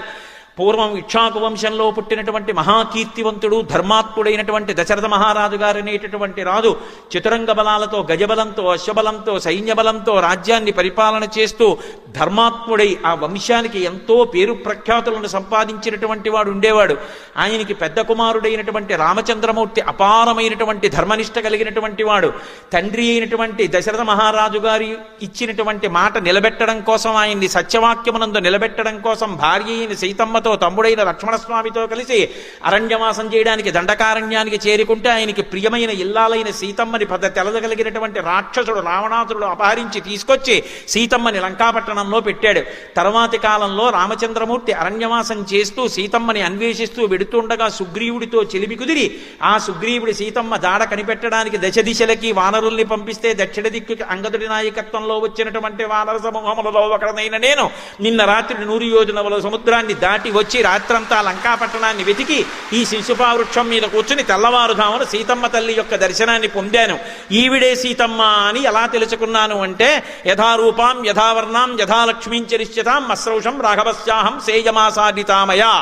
ఎటువంటి నగలు ఆవిడ ఒంటి మీద ఉంటాయని రాముడు చెప్పాడో, ఎటువంటి కాంతితో ఉంటుందని చెప్పాడో, ఎటువంటి లక్షణములతో ఉంటుందని చెప్పాడో, అటువంటి లక్షణములు కలిగి ఇతపూర్వం కిష్కింధలో ఉన్నటువంటి నగలు ఇప్పుడు శరీరం మీద లేక, ఇప్పుడున్నటువంటి నగలు కిష్కింధలో మూటలో లేక, ఇంతకు ముందు పెట్టుకున్న నగల యొక్క మచ్చలు శరీరం మీద ఉండి కృషించి రాముడి కోసం ధ్యానం చేస్తున్న సీతమ్మను చూసి ఆమె యొక్క దర్శనమైందని పరమ సంతోషాన్ని పొంది నేను ఈ చెట్టు మీద కూర్చునున్నాను. ఇప్పటి వరకు చనిపోదాం అనుకున్న తల్లికి ఎప్పుడైతే రామకథ అకస్మాత్తుగా వినపడిందో ఆవిడ సటుక్కున ముడిప్పేసి ఎవడురా రామకథ చెప్పినవాడు, 10 నెలలయింది రామనామం వినపడలేదు, రామకథ వినపడలేదు, నా ప్రాణాలు నిలబడ్డాయి, అమృతం పోసినట్టుంది, ఎవడు నాకు ఈ కథ చెప్పినవాడు అని ఒక్కసారి ఆవిడ ఇలా తల పైకెత్తి కొబ్బలలోకి చూసింది. చూసేటప్పటికీ తత శాఖాంతరే లీనం దృష్ట్వా చలితమానస వేష్టితార్జున వస్త్రం తం విద్యుత్ సంఘాత పింగళం. బంగారు రంగుతో ఉన్నటువంటి కన్నులతో ఆ కొమ్మలలోంచి తెల్లటి బట్టలు కట్టుకుని కిందకి తుంగి చూస్తున్నారు హనుమ. దీన్ని సిద్ధిసర్గ అంటారు. హనుమ దర్శనం సీతమ్మకైనా కూడా సిద్ధిసర్గే, అత్యంత శక్తివంతం. దీన్ని కొనసాగించడానికి ముందు ఒక్క కొబ్బరికాయ కొట్టి నైవేద్యం చేసి అందరికి హారతి చూపిస్తారు. కళ్ళకు అద్దుకున్న తర్వాత కొనసాగిస్తాను. జయత్యతి బలో రామో లక్ష్మణశ్చ మహాబలః రాజా జైతి సుగ్రీవో రాఘవేణాభిపాలితః దాసోహం కోసలేంద్రస్య రామస్యాక్లిష్టకర్మణః హనుమాన్ శత్రుసైన్యానాం నిహంతా మారుతత్మజః న రావణ సహస్రం మే యుద్ధే ప్రతిఫలం భవేత్ శిలాభిస్తు ప్రహృతః పాదపైశ్చ సహస్రశః అర్దయిత్వా పురీం లంకాం అభివద్య చ మైథిలీం సమృద్ధార్థో గమిష్యామి విశతాం సర్వరక్షసాం. ధర్మాత్మా సత్యసంధశ్చ రామో దశరథిర్యది పౌరుషే చ ప్రతిద్వంద్వస్య రైనం జహిరావిణిం ఆపదామపహర్తారం దాతారం సర్వసంపదాం లోకాభిరామం శ్రీరామం భూయో భూయో నమామ్యహం. హరి ఓం. పరమేశ్వర స్వరూపైన సభకి నమస్కారం. త్రిజట తన స్వప్న వృత్తాంతాన్ని ఆవిష్కరించిన తరువాత సేద తీరి ఉన్నటువంటి సీతమ్మ యొక్క స్థితి దగ్గర నిన్నటి రోజు ప్రవచనాన్ని పూర్తి చేయడం జరిగింది. ఆ తల్లి యొక్క పరివేదనతో కూడుకున్న స్థితిని వర్ణిస్తూ మహర్షి అంటారు, అభూతేనాపవాదేన కీర్తిం నిపతితామివ సన్నామివ మహాకీర్తిం శ్రద్ధామివ విమానితాం అంటారు. ఆ తల్లి అప్పటికీ కూడా ఇంకా మనసులో పూర్తిగా ఖేదం తీరలేదు, ఆవిడ బాధ పోలేదు. అందుకే అభూతేనాపవాదేన కీర్తిం నిపతితామివ. ఎంతో పేరు ప్రతిష్టలున్న వ్యక్తికి ఎంతో కష్టపడి జీవితంలో ధర్మాన్ని మాత్రమే ఆశ్రయించి నిరంతరము భగవద్భక్తితో బ్రతికేటటువంటి వ్యక్తి మీద ఒక అపనింద వచ్చి పడితే, అకస్మాత్తుగా ఆయన యొక్క కీర్తి ప్రశ్నార్థకమైందనుకోండి, ఆయన ఇటువంటి పని చేశారా అని 10 మంది అడిగేటటువంటి సమయము ఒకటి వచ్చిందనుకోండి, అప్పుడు ఆ వ్యక్తి మనసు ఎంత గాయపడి ఉంటుందో, 10 మందిలో నవ్వుతూ తిరుగుతున్నా ఆయన లోపల మాత్రం ఎంత కలుక్కుమంటున్న మనసుతో ఉంటాడో అలా ఉందిట అమ్మవారు. నిజంగా వాల్మీకి మహర్షి వేసినటువంటి ఉపమానాలు కొన్ని మనకి దొరుకుతాయి. బాహ్యంలో మనం చూడవచ్చు, ఏదో వేట కుక్కల మధ్యలో మిగిలిపోయినటువంటి ఒక్కలీడి పిల్ల అన్నారనుకోండి, దాన్ని ఊహించవచ్చు, అది ఎదురుగుండా దొరుకుతాయి కూడా అటువంటి సన్నివేశాలు. ఇవి మనసుతో ఊహ చేసి మానసిక స్థితి అలా ఉన్నటువంటి వ్యక్తి ఎలా ఉంటాడో సీతమ్మ తల్లి అలా ఉంటుంది అని ఆలోచించినప్పుడు అభూతేనాపవాదేన, పోని వచ్చిన అపవాదు సత్యమైతే అయ్యో నేను పొరపాటు చేశాను, ఆ పొరపాటు వల్ల ఇప్పుడు ఈ బాధ అనుభవిస్తున్నాను అని సరిపెట్టుకుంటాడు. ఆయన చేసిన పొరపాటు లేదు, చేసిన తప్పు లేదు, ఆయన ఎప్పుడూ త్రికరణ శుద్ధిగానే ప్రవర్తించాడు, ఎప్పుడూ ధర్మ మార్గాన్నే అనుష్ఠించాడు. ఆయన ఎన్నడూ ఎవరి జోలికి వెళ్ళినవాడు కాడు. అటువంటి వాడి మీద అసత్యంతో కూడుకున్నటువంటి అపవాదు ఒకటి మోపబడింది. అప్పుడు ఆయన కీర్తి అకస్మాత్తుగా క్షీణించింది. ఆయన ఎంత బాధపడతాడో అలా ఉంది అమ్మవారు. కానీ ఇందులో మీరు ఒకటి ఆలోచించండి, అపవాదు అసత్యం, అది నిజంగా ఆయన చేసిన దోషం కాదు. ఆయన్ని బాధ పెట్టాలనో లేకపోతే కాలంలో అలా ఆయన గతంలో చేసుకున్న కర్మ పోవడానికో, లేదా ఎంత కష్టం వచ్చినటువంటి వ్యక్తి అయినా సరే తట్టుకు నిలబడగలిగితే వాడే చరిత్రని నిర్మించగలుగుతాడు అని భవిష్యత్ తరాలకి మార్గదర్శనం చెయ్యడానికో, ఈశ్వరుడు ఏర్పాటు చేసినటువంటి వ్యవస్థలో అసత్యమైనటువంటి దోషం ఎవరి మీద ఆరోపింపబడిందో అది కాలంలో ఎప్పటికో అప్పటికి ఎగిరిపోతుంది. ఎగిరిపోయి రెట్టించినటువంటి వైభవంతో మళ్ళీ ఆయన కీర్తి ప్రకాశిస్తుంది. ఇవాళ అలా ఉన్నటువంటి సీతమ్మ ఎప్పటికీ అలా ఉండిపోదు. ఆవిడ మళ్ళీ సంశగుణాలు కనపడ్డాయి, కానీ కలలో కోతి కనపడింది. అంటే ఆ తల్లి ఎంత అవ్యవస్థలో ఉందంటే తాను నిద్రపోతూ కలకంటున్నాను అనుకుంటోంది ఆవిడ. అంటే మానసికంగా అంత ఉద్వేగానికి లోనైపోయింది ఆవిడ. కానీ ఉత్తర క్షణంలో అనుకుంది, నేను నిద్రపోవట్లేదుగా, రామచంద్రమూర్తికి దూరంగా ఉండి నేను నిద్రపోయానా? అసలు నాకు నిద్ర పట్టింది ఎప్పుడు? అలా నిద్రపట్టి నేను సుఖపడిన రోజుందా రాముడికి దూరమై? ఎన్నడూ నిద్రపోలేదే. నేను నిద్రపోనప్పుడు నాకు కల ఎలా వచ్చింది? నా శరీరం నాకు కనపడుతోంది, నా శరీరాన్ని ముట్టుకుంటే స్పర్శ తెలుస్తోంది, కన్నుల ముందు నాకు ఈ వానరం కనపడుతోంది. కాబట్టి ఇది కల కాదు, ఇది సత్యం. వెంటనే మరి పైన చెప్పిన కథ కొంత తనకి తెలిసిన్న కథ, కొంత తెలియని కథ. కానీ ఆయన్ని చూస్తే ఎందుకో ఆయన చెప్పినది సత్యం అనిపిస్తోంది. హనుమద్రామాయణం అని హనుమే వ్రాసుకున్నారు, పైశాచీ భాషలో అంటారు. అందులో మొట్టమొదటిసారి సీతమ్మ నన్ను చూసినప్పుడు కొన్ని సంవత్సరముల తర్వాత కొడుకుని తల్లి చూస్తే ఎలా ఉంటుందో అలా చూసింది అని వ్రాసుకున్నారు ఆయన. కాబట్టి నాకు ఈయన్ని చూస్తే పుత్రభావన కలుగుతోంది. ఎందుకో నాకు ఎంత మాత్రమో కూడా అబద్ధం చెప్తున్నాడు అని అనిపించట్లేదు. అయినా వెంటనే ఆ తల్లి నమస్కారం చేస్తోంది. నమోస్తు వాచస్పతయే సవజ్రిణే స్వయంభువే చైవ హుతాశనాయ చ. నేను నమస్కారం చేస్తున్నాను ఎవరికి? నమోస్తు వాచస్పతయే సవజ్రిణే, బృహస్పతితో కూడుకుని ఉన్నటువంటి ఇంద్రుడికి నమస్కారం చేస్తున్నాను. అలాగే స్వయంభువే చైవ హుతాశనాయ చ, అగ్నిహోత్రుడికి బ్రహ్మగారికి నమస్కారం చేస్తున్నాను. అనేన చోక్తం యదిదం మమాగ్రతో వనౌకసా తచ్చ తదాస్తు నాన్యథా. నేను కూర్చున్న ఈ చెట్టు మీద కూర్చుని ఈ వానరం ఏ కథ చెప్పిందో ఆ కథ సత్యమే అగుగాక, ఆ కథ వేరొకలా కాకుండుగాక. అంటే ఆవిడ ఒకవేళ రావణాసురుడు మారువేషంలో వచ్చి చెప్తున్నాడేమో, అందుకని ఆవిడ దేవతల్ని ప్రార్థన చేసింది. అలా పిరిగితనం కలగట్లేదు మనసులో, అది సత్యమే అని ఎక్కడో తెలుస్తోంది. పుత్రుడిలా కనపడుతున్నాడు, ఆయన తేజస్సు చూస్తే అలా అనిపించట్లేదు మోసం చేసేవాళ్ళ. ఇన్నాళ్లకి ఈయన ముఖం చూస్తే మనసులో ఊరట కలుగుతోంది, ఆయన మాట్లాడిన తీరు అంత స్పష్టంగా ఉంది, నన్ను ఊరడించడానికి చెప్పాడన్న విషయం స్పష్టం అవుతోంది. ఇన్ని ఆధారముల చేత ఆవిడ ప్రార్థన చేసి, ఒకవేళ నిజంగా నేను స్వప్నంలో వానరాన్ని చూసి ఉంటే దానికి వలన ఆపదలు పొందాలి, నేను బాధపడాలి అంటే, నేను ఎక్కువ మనసులో ఖేదపడాలి అంటే, ఎవరికి ఖేదం కలిగితే నేను ఖేదం పొందుతాను?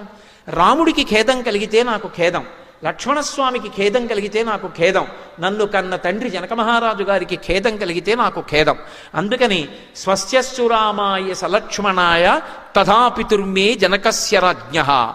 రామచంద్రమూర్తికి మంగళమగుగాక, ఆయనకి స్వస్తి ఎగుగాక, లక్ష్మణస్వామికి స్వస్తి ఎగుగాక, నా అత్తవారింటి వైపు అందరూ సంతోషముగా ఉండెదరుగాక. అంతర్లీన భావన, నన్ను కన్న తండ్రి జనక మహారాజు గారు సంతోషముగా ఉండుగాక, స్వస్తి ఎగుగాక. మరి తనకి ఇది భారతదేశంలో ఆడపిల్ల యొక్క గొప్పతనం. తనకి సుఖం వేరొకటి ఉండదు. తన భర్త సుఖం తన సుఖం, తన మరుదుల సుఖం తన సుఖం, తన అత్తవారింటి సుఖం తన సుఖం, తన పుట్టింటి వారి సుఖం తన సుఖం.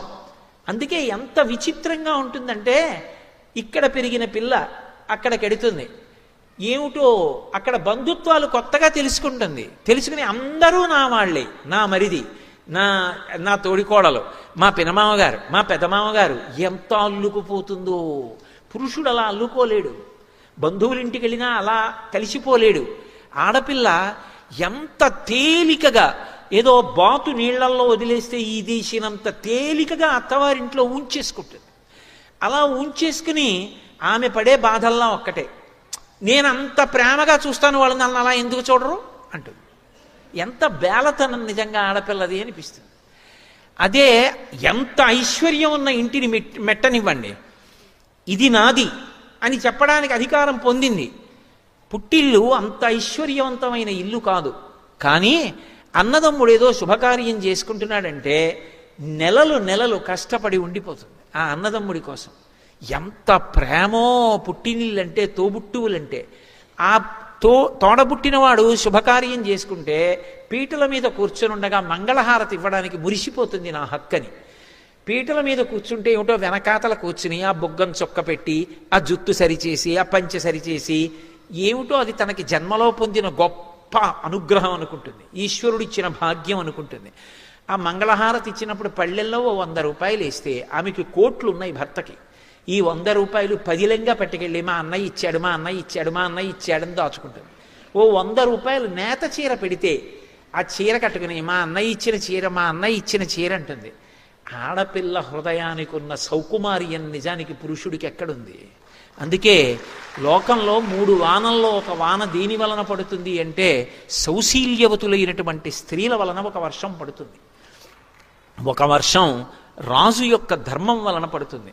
ఒక వర్షం ప్రజలు పాటించేటటువంటి దైవభక్తి, ఆచారము, శాస్త్రమునందున్న నమ్మకం చేత పడుతుంది.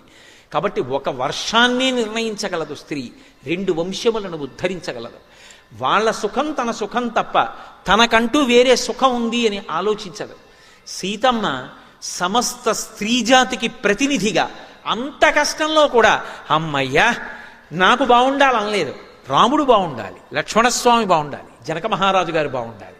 ఏమి సౌందర్యం నిజంగా రచనలో! మొత్తం స్త్రీజాతి భావాన్నంతటినీ ప్రతిబింబించారు మహర్షి. మా తల్లి అలా అంటుంటే ఆ పైన ఉన్నటువంటి హనుమ చూస్తున్నారు. ఈమె ఒంటి మీద నగల విషయం నిర్ధారణ అయిపోయింది. ఈమె ఊపిరి విడిచిపెడుతోంది, ఊపిరి తీస్తోంది. ఈవిడ యొక్క తేజస్సు చూస్తే పట్టి పట్టి గమనిస్తే మట్టి పట్టిన పట్టుపుట్టాన్ని కట్టుకున్నా, అటువంటి నగలే పెట్టుకుని ఉన్నా, ఈమె యొక్క తేజస్సుని పరిశీలిస్తే వశిష్ఠుణ్ణి విడిచిపెట్టి వచ్చినటువంటి అరుంధతియా, లేకపోతే ఇంద్రుడి మీద కోపం వచ్చి వచ్చినటువంటి శచీదేవా అని అనుమానం వస్తోంది. కానీ ఈమె అరికాళ్ళు భూమిని తాకుతున్నాయి. ఈమె ఎందుకో గాఢంగా నిట్టూరుస్తోంది. ఈమె ఖచ్చితంగా సీతాదేవి. కానీ ఈమెని పలకరించడం ఎలా? ఆర్తితో పైనుంచి చూస్తూ అడిగారు, అమ్మా సురాణాం అసురాణాం వా నాగ గంధర్వ రక్షసాం యక్షాణాం కిన్నెరాణాం వా కాంస్త్వం భవసి శోభనే. అమ్మా నువ్వు దేవతలకి సంబంధించిన దానివా, యక్ష గంధర్వ కిన్నెర కింపురుషాదులకు చెందిన దానివా? నీ యొక్క లక్షణాలు చూస్తే మనుష్యకాంతలా ఉన్నావు, నీ యొక్క కాంతి చూస్తే దేవతా స్త్రీలా ఉన్నావు, నీ తేజస్సు చూస్తే రాచపుత్ర స్త్రీలా ఉన్నావు. అమ్మా నువ్వెవరో నిజంగా చెప్పమ్మా, నేను ఎవరనుకుంటున్నావమ్మా? నేను సీతమ్మని అన్వేషిస్తూ వచ్చిన వానరుణ్ణమ్మా. రావణేన జనస్థానాత్ బలా అపహృతా ఇది సీతాత్మసి భద్రంతే తన్మమా చక్ష్వపృచ్ఛత. జనస్థానంలో రావణాసురుడు రాముణ్ణి లక్ష్మణుణ్ణి దూరం చేసి ఎత్తుకొచ్చినటువంటి సీతమ్మ అని అనుకుంటున్నాను. అమ్మా నిజం చెప్పమ్మా, నా ఎందు అనుగ్రహించమ్మా, నీ దర్శనాన్ని పొందాను అనుకుని పొంగిపోతున్నానమ్మా అన్నారు. చెప్పాను కదా, ఆయన వంక చూస్తే ఆ వానరం మాట్లాడుతున్నది పరమసత్యం అనిపించింది ఆవిడికి. అనిపించి ఆ తల్లి వెంటనే హనుమని చూసి ఒక మాట అంది, పృథివ్యారాజసింహానాం ముఖ్యస్య విదితాత్మనః స్నుషా దశరథస్యాహం శత్రుసైన్య ప్రతాపినః దుహితా జనకస్యాహం వైదేహస్య మహాత్మనః సీతాచనామనామ్యాహం భార్యా రామస్య ధీమతః. ఆ తల్లి ఇందాక మనవి చేశాను కదా, సమస్త స్త్రీ జాతికి ప్రతినిధిగా నిలబడుతుంది. వివాహం అయిపోయినటువంటి స్త్రీని పలకరిస్తే అమ్మ తమరెవరు అని అడిగామనుకోండి, మొట్టమొదట చెప్పవలసింది మామగారి పేరు చెప్పాలి. ఎందుకని అంటే లోకంలో ఒక విషయం చెప్తారు, ఒక ఆడది గుండెలు బాదుకుని ఏడవవలసినటువంటి అవసరము రాకుండుగాక అని వివాహకాండలో దేవతల్ని భర్త ప్రార్థన చేస్తాడు. ఈమె ఎన్నడూ జుత్తు విరబోసుకుని గుండెలు బాదుకుని నాకు కనపడకుండుగాక అని. ఆడది జీవితంలో ఏడవవలసినటువంటి రోజంటూ వస్తే ఒక్క రోజు అని చెప్పింది శాస్త్రం. ఇంకొక రోజు ఉండకూడదు, అంత మంగళప్రదంగా మాట్లాడింది. ఇంకొక రోజు ఉండదు, ఒక్క రోజే. ఏదా రోజు అంటే మామగారి శరీరం వెళ్ళిపోయిన రోజు.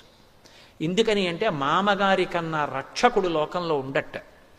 అందుకే సీమంతోన్నయనం అని చేస్తారు. సీమంతోన్నయనము అంటే ఏదో సీమంతం సూడిదలు ఇచ్చామని 5 కేజీలు కాజాలు 3 కేజీలు మైసూరు పాకులు మా కానవాయితీ అన్న దిక్కుమాలినాచారం కాదు. సీమంతోన్నయనము అంటే అడవి పంది ముళ్ళు తీసుకొచ్చి పాపట తీసి భర్త జుత్తు ఎత్తి ముడి వేస్తాడు గణపతి హోమం చేసి. అలా వేస్తే ఆ తరువాత లోపల ఉన్న పిండాన్ని ఉగ్రభూతములు చెనకవు. అప్పుడు మొదటి కానుక ఎవరిస్తారంటే సూడిద అంటారు. సూడిద అంటే కానుక. సూడిద ఎవరిస్తారంటే మామగారు ఇస్తాడు. ఎందుకు ఇస్తాడో తెలుసా? అమ్మా ఎక్కడ పుట్టావు, ఎవరింట్లోనో పుట్టావు, ఆడపిల్లవి, మీ తండ్రి ఎంత ప్రేమగా పెంచి పెద్ద చేశాడో, మీ తల్లి ఎంత ప్రేమగా పెంచి పెద్ద చేసిందో, నీ కోసం ఎంత ఆరాటపడ్డారో, అమ్మా నా ఇంటికి కోడలిగా వచ్చావు, నా కొడుకు నీకు సమస్తమని బ్రతికావు. అందుకే కోడల కంటి వెంట నీరు రాకుండా చూసుకోవలసిన పెద్దరికం ఎవరిది అంటే మామగారిది. తన కోడలు సుఖపడుతోందా లేదా అని చూసుకోవాలి. ప్రత్యేకంగా అడగాలి. సినిమాకి వెళ్ళావా నాన్న, ఇద్దరు వెళ్ళండి ఒకసారి అని చెప్పాలి మామగారు. కోడలి క్షేమం చూడవలసిన వాడు మామగారే. కాబట్టి అటువంటి మామగారు శరీరం విడిచిపెట్టేశాడు అనుకోండి, అప్పుట తన కోసం అలమటించిపోయేటటువంటి వాడు, తండ్రి కన్నా తాపత్రయపడేవాడు వెళ్ళిపోయినట్టు. అందుకే సూడిదల్లో అమ్మా నా ఇంటిని మెట్టావు, నాకు వారసుని ఇవ్వబోతున్నావు, నన్ను తాతని చెయ్యబోతున్నావు, ఎంత గర్భక్లేశాన్ని అనుభవిస్తావు, అనుభవించి ఎత్తుపల్లాల్లో జాగ్రత్తగా నడిచి పథ్యం చేసి బిడ్డని కని నన్ను తాతని చేసి నా వంశం నిలబడుతున్నావు, నా కొడుకుని తండ్రిని చేస్తున్నావు, నీకేమి ఇవ్వగలను? అమ్మ నీకు కానుకిస్తున్నానని ఆభరణం ఇస్తాడు. అది ఎంత పెద్దది వదిలేయండి. పరమ ప్రేమతో మొదటి కానుక మామగారు ఇస్తాడు. మామగారుట అంత ఆర్తి పొందుతాట కోడల కోసం. అలా ఉండగలిగితే నీ చెప్పేది. ఎందుకంటే ఇవాల్టి రోజు కొంతమంది మామగారులను చూస్తే ఇలా ఉంటాడని చెప్పడం కూడా అంత తేలిక కాదేమో అనిపిస్తుంది. కాలుష్యం అంత పెరిగిపోయింది కాబట్టి. కానీ నేను రామాయణాన్ని నమ్ముకున్నవాడిని, అలాగే ఉంటారు మామగారులని నమ్మే మాట్లాడతాను. కాబట్టి ఆ తల్లి మామగారు వెళ్ళిపోతే మాత్రం ఏడుస్తారట. అలా ఇలా కాదుట, నా కోసం నా సంతోషం కోసం అహరహం పరిశ్రమించే వ్యక్తి ఆయన వెళ్ళిపోయారు. ఏది పెద్దరికం ఇప్పుడు? ఎవరికి చెప్పుకోను కష్టం వస్తే అని. అందుకే ఆడపిల్ల పెళ్ళయ్యాక అమ్మ మీరెవరు అని అడిగితే ఫలానా వారి కోడలని చెప్పుకుంటుందిట సంతోషంగా. అంతే తప్ప తన పేరు చెప్పదు. అది భారత జాతి గొప్పతనం. 1000 పడగల్లో విశ్వనాథ సత్యనారాయణ గారు ఏడిచారు. 999 పడగలు చితికిపోయాయి. ఇంకా వైవాహిక వ్యవస్థ అన్న ఒక్క పడగే మిగిలిందని. దాన్ని కూడా కర్రలు పెట్టి కొట్టడానికి, రాళ్ళు పెట్టి కొట్టడానికి అందరూ బయలుదేరుతున్నారు. ఆ ఒక్క పడగ చిదిపేద్దామని. కాబట్టి ఆ తల్లి హనుమకి జవాబిస్తూ పృథివ్యా రాజసింహానాం ముఖ్యస్య విదితాత్మనః స్నుషా దశరథస్యాహం శత్రు సైన్య ప్రతాపినః. ఈ భూమి మీద శత్రు సైన్యములను తపింపచేసినటువంటి మహానుభావుడు దశరథ మహారాజు గారన్న రాజు ఉండేవారు. ఆయన యొక్క కోడల్ని నేను. స్నుషా దశరథస్యాహం శత్రు సైన్య ప్రతాపినః దుహితా జనకస్యాహం వైదేహస్య మహాత్మనః. నా తండ్రి గారు జనక మహారాజు, విదేహ వంశంలో పుట్టినవాడు, మహాజ్ఞాని. అటువంటి తండ్రి కడుపున పుట్టిందాన్ని. ఆయన కడుపున పుట్టాను కాబట్టే కష్టాన్ని ఓర్చుకోగలిగిన శక్తినిచ్చాడు. అటువంటి తండ్రి కూతుర్ని, ఆయన చేతుల మీద పెరిగిన దాన్ని. కాబట్టి దుహితా జనకస్యాహం వైదేహస్య మహాత్మనః సీతాచనామనాంనాహం. ఈ శరీరానికి పేరు సీత. భర్త పేరు ఆడది చెప్పదు, కానీ ఎక్కడో తప్పనిసరి పరిస్థితి అయితే విశేషణం వేసి చెప్తారు. అందుకనే సీతాచనామనామ్యాహం భార్య రామస్య ధీమతః. ధీమంతుడు మహాబుద్ధిమంతుడైనటువంటి రామచంద్రమూర్తి యొక్క ఇల్లాల్ని నేనని చెప్పింది. ఆయన పరమ సంతోషపడిపోయి శిరస్యంజలి మాధాయ, తల మీద అంజలి ఘటించి అమ్మయ్య మా తల్లి ధైర్యం చేసి మాట్లాడిందని గబగబ గబగబా కిందకి దిగొచ్చారు. దిగొచ్చి అమ్మా అమ్మా ఎంత సంతోషం అమ్మా, నీ గురించి కదమ్మా దశ దిశల వానరములన్నీ వెతుకుతున్నాయి. అమ్మా నీ కోసం కదమ్మా వాలిని చంపేశాడు, నీ కోసం కదమ్మా సుగ్రీవుడికి పట్టాభిషేకం చేశాడు, నీ కోసం కదమ్మా పరితపించిపోతున్నాడు రామచంద్రమూర్తి. అటువంటి నిన్ను దర్శించానమ్మా, నా జీవితానికి ఇంతకన్నా సౌభాగ్యమే ఉంటుంది అని మురిసిపోయి, అమ్మా ఎలా ఉన్నావమ్మా, ఇక్కడికి ఎందుకు చేరుకున్నావమ్మా అని అడిగితే ఆ తల్లి చెప్పడం మొదలుపెట్టింది. నేను సమాద్వాదశతత్రాహం రాఘవస్య నికేతని భుంక్ష్వాన్ మానుషాన్ భోగాన్. నేను 12 సంవత్సరముల రామచంద్రమూర్తి యొక్క అంతఃపురంలో ఆయన భార్యగా మనుష్యులు ఎన్ని భోగాలు అనుభవిస్తాలో అన్ని అనుభవించాడు. అది ఆయన గొప్పతనం. ఎంత పెద్ద మాట ఉందో చూడండి. ఒక మనిషి ఎన్ని భోగములు అనుభవిస్తాడో అన్ని అనుభవించాడు. అంటే నిజంగా అనుభవించిందా పక్కన పెట్టండి. మా ఆయన నన్నంత సుఖపెట్టారు, ప్రీతి. అందుకే ఆ దాంపత్యం అలా ఉన్నప్పుడు ఒంటి మీద ఎన్ని నగలున్నాయి, ఎంత ఖరీదైన చీర కట్టుకున్నారన్న దానితో ఉండదు. అటువంటి దంపతులు ఎక్కడున్నారో అక్కడ లక్ష్మీదేవి ఉంటుంది. వాళ్ళిద్దరి మధ్య ఆ సంతోషం ఉంటుంది, ఆ అవగాహన ఉంటుంది. అది లేకుండా సరే ఆ రెండో కోణం నాకు ఎందుకు వచ్చిన గొడవ కానీ. కాబట్టి ఆ తల్లి అంటుంది, నేను 12 సంవత్సరములు రామచంద్రమూర్తి అంతఃపురంలో మనుష్యులు పొందేటటువంటి సమస్త భోగములను అనుభవించాను. రాముడు అరణ్యవాసానికి వెళ్ళిపోతున్నప్పుడు ప్రయత్నపూర్వకంగా రాముణ్ణి విడిచిపెట్టి ఉండలేక అరణ్యవాసానికి వచ్చాను. అరణ్యవాసానికి వచ్చిన తరువాత మాయామృగం రూపంలో వచ్చినటువంటి మారీచుడు నాకు రాముడికి ఎడబాటు కల్పించాడు. ఆ సమయంలో పరివ్రాజక రూపంలో రావణాసురుడు నన్ను అపహరించి తీసుకొచ్చి ఈ లంకాపట్టణంలో బంధీకృతురాల్ని చేశాడు. అడ్డొచ్చినటువంటి జటాయువుని సంహరించాడు. ఆనాటి నుంచి ఈనాటి వరకు రామపాదార విందములను స్మరిస్తూ రాముడు వస్తాడు, నన్ను గట్టెక్కిస్తాడు అని ఆలోచన చేస్తూ ఇలాగే ఉన్నాను. కానీ రాముడు రాలేదు. ఇక 2 నెలలు మాత్రమే గడువుంది. వచ్చి 10 నెలలైంది. 2 నెలల తరువాత తన ఉదయ ఆహారంగా నన్ను ఖండించి తీసుకొచ్చి వండి పెడితే తింటానని రావణుడు ప్రతిజ్ఞ చేసి ఉన్నాడు. కాబట్టి 2 నెలలు గడువిచ్చాడు. నేను మాత్రం ఆయన పాన్పు చేరను. నాకు మిగిలి ఉన్న జీవితకాలం 2 నెలలు. ఈలోగా రాముడు రావాలి, వచ్చి నన్ను రక్షించాలి అని ఆ తల్లి చెప్తుంటే విన్నారు హనుమ. విని, అమ్మా ఎందుకమ్మా అంత బెంగ పెట్టుకుంటావు? నువ్వంత బెంగ పెట్టుకోవలసినటువంటి అవసరం లేదు తల్లి.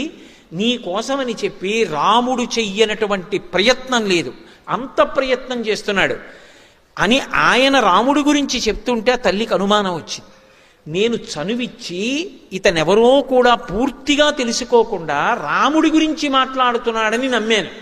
చెట్టు మీద కూర్చున్నవాడు చెట్టు దిగాడు, చెట్టు దిగిన వాడు దగ్గరికి వచ్చాడు, దగ్గరికి వచ్చి నిలబడి మాట్లాడుతున్నాడు. ఒకనాడు పరివ్రాజక రూపంలో ఇలాగే వచ్చాడు. రావణుడే వచ్చి ఉంటాడని నన్ను ఇంకా బాధ పెట్టడం నీకు తగదు రావణ అని ఆ తల్లి విముఖురాలై పక్కకి తల తిప్పుకొని కూర్చుంది. కూర్చున్న తర్వాత, అమ్మా నా పట్ల అపనమ్మకాన్ని పొంది ఉండకమ్మా, నేను యథార్థం చెప్తున్నానమ్మా. నీ నుండి ఎడబాటు పొందినటువంటి రామచంద్రమూర్తి నిన్ను అన్వేషణ చేస్తూ ఒకనాడు కిష్కింధాపురాన్ని చేరుకున్నాడు. అక్కడ ఋష్యమూక పర్వతం మీద రాజ్యాన్ని పోగొట్టుకుని భార్యని పోగొట్టుకుని బాధపడుతున్న సుగ్రీవుడితో అగ్నిసాక్షిగా చెలిమి చేసుకున్నాడు. చేసుకునే ముందు నరులైన రామలక్ష్మణులు ఇద్దరూ నడిచి వెడుతుండగా మారువేషాలలో ఉన్న వాళ్ళని నన్ను సంహరించడానికి వాలి పంపించి ఉంటాడని చెప్పి సుగ్రీవుడు భయపెడుతుంటే నేనే వెళ్ళి నమస్కారం చేసి రామలక్ష్మణుల్ని నా భుజాల మీద కూర్చోపెట్టుకుని తీసుకెళ్లాను. సుగ్రీవుడితో అగ్నిసాక్షిగా చెలిమి చేకూరింది. ఒక్క బాణంతో వాలిని కొట్టాడు. వాలిని సంహరించి సుగ్రీవుడికి పట్టాభిషేకం చేశాడు. ప్రత్యుపకారంగా 10 దిశల వెతకడానికి వానరుల్ని పంపుతానని సుగ్రీవుడు మాటిచ్చాడు. అన్ని దిక్కులకు వానరములను పంపాడు. దక్షిణ దిక్కుకొచ్చిన కొన్ని లక్షల మంది వానరులకు అంగదుడు యువరాజు నాయకత్వం వహించాడు. మిగిలిన వారు ఉత్తర తీరంలో ఉండిపోతే రాత్రి 100 యోజనముల సముద్రాన్ని గడచి వచ్చి ఈ పట్టణమంతా వెతికి తెల్లవారుజామున నీ దర్శనాన్ని పొందాను. కేసరి అనబడేటటువంటి మహావీరుడైన వానరుడు ఉన్నాడు. ఆయన శంబదాసుడు అనేటటువంటి రాక్షసుణ్ణి సంహరించాడు.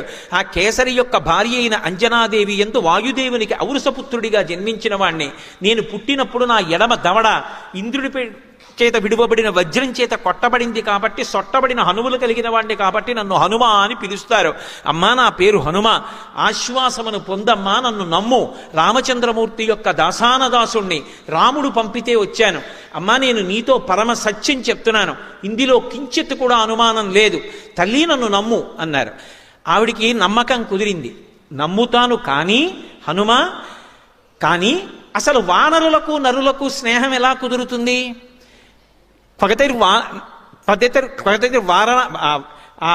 వానరాణాంచ నరాణాంచ పగతిర్ సమాగమే.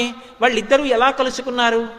ఒకవేళ కలుసుకున్నా యాని రామస్య లింగాని లక్ష్మణస్య చ వానర తాని భూయ సమాచక్ష్వా నమాన్ శోక సమావిశేత్. ఏది నీకంత తెలుసు అంటున్నావే?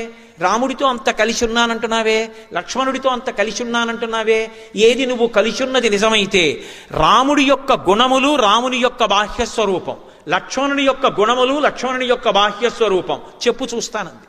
ఎంత పెద్ద ప్రశ్న వేసింది! హనుమ యొక్క ఉపాసన బలాన్ని ప్రశ్నించింది. మనం తెల్లవారి లేస్తే అధాంగ పూజ అని చేస్తాం. ఏదో పాదౌ పూజయామి, గుల్భౌ పూజయామి, జంఘే పూజయామి, జానుని పూజయామి, ఊరుం పూజయామి, కటిం పూజయామి, నాభిం పూజయామి, ఉదరం పూజయామి, వక్షస్థలం పూజయామి, కంఠే పూజయామి, చుబుకం పూజయామి, ఓష్టే పూజయామి, నాసికాం పూజయామి, నేత్రౌ పూజయామి, లలాపుటం పూజయామి, భుజౌ పూజయామి, స్కందౌ పూజయామి, శిర పూజయామి, సర్వాణ్యంగాని పూజయామి అని.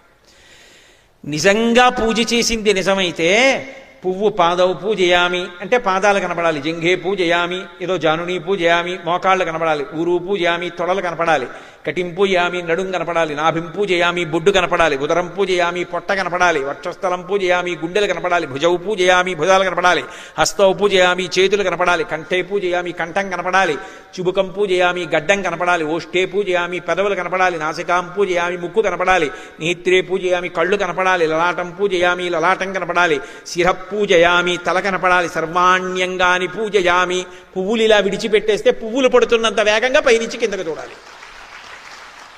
నువ్వు నిజంగా ఉపాసన చేసింది నిజమైతే నీ కులదైవం ఎవరయ్యా అన్నారనుకోండి, రాముడు నా కులదైవం అండి అన్నారనుకోండి, ఏది రాముడు ఎలా ఉంటాడు చెప్పు అంటే కాళ్ళ దగ్గర నుంచి బొటనవేళ్ళు, గోళ్ళు, చిటికిన వేలు, ఆయన చీలమండలు, ఆయన కాలు, ఆయన మోకాలు, ఆయన తొడలు, ఆయన నాభి, ఆయన యొక్క కడుపు, ఆయన గుండెలు అన్ని విడిచిపెట్టకుండా చెప్పగలిగితే ఆనాడు నేను ఉపాసన చేశానని గుర్తు.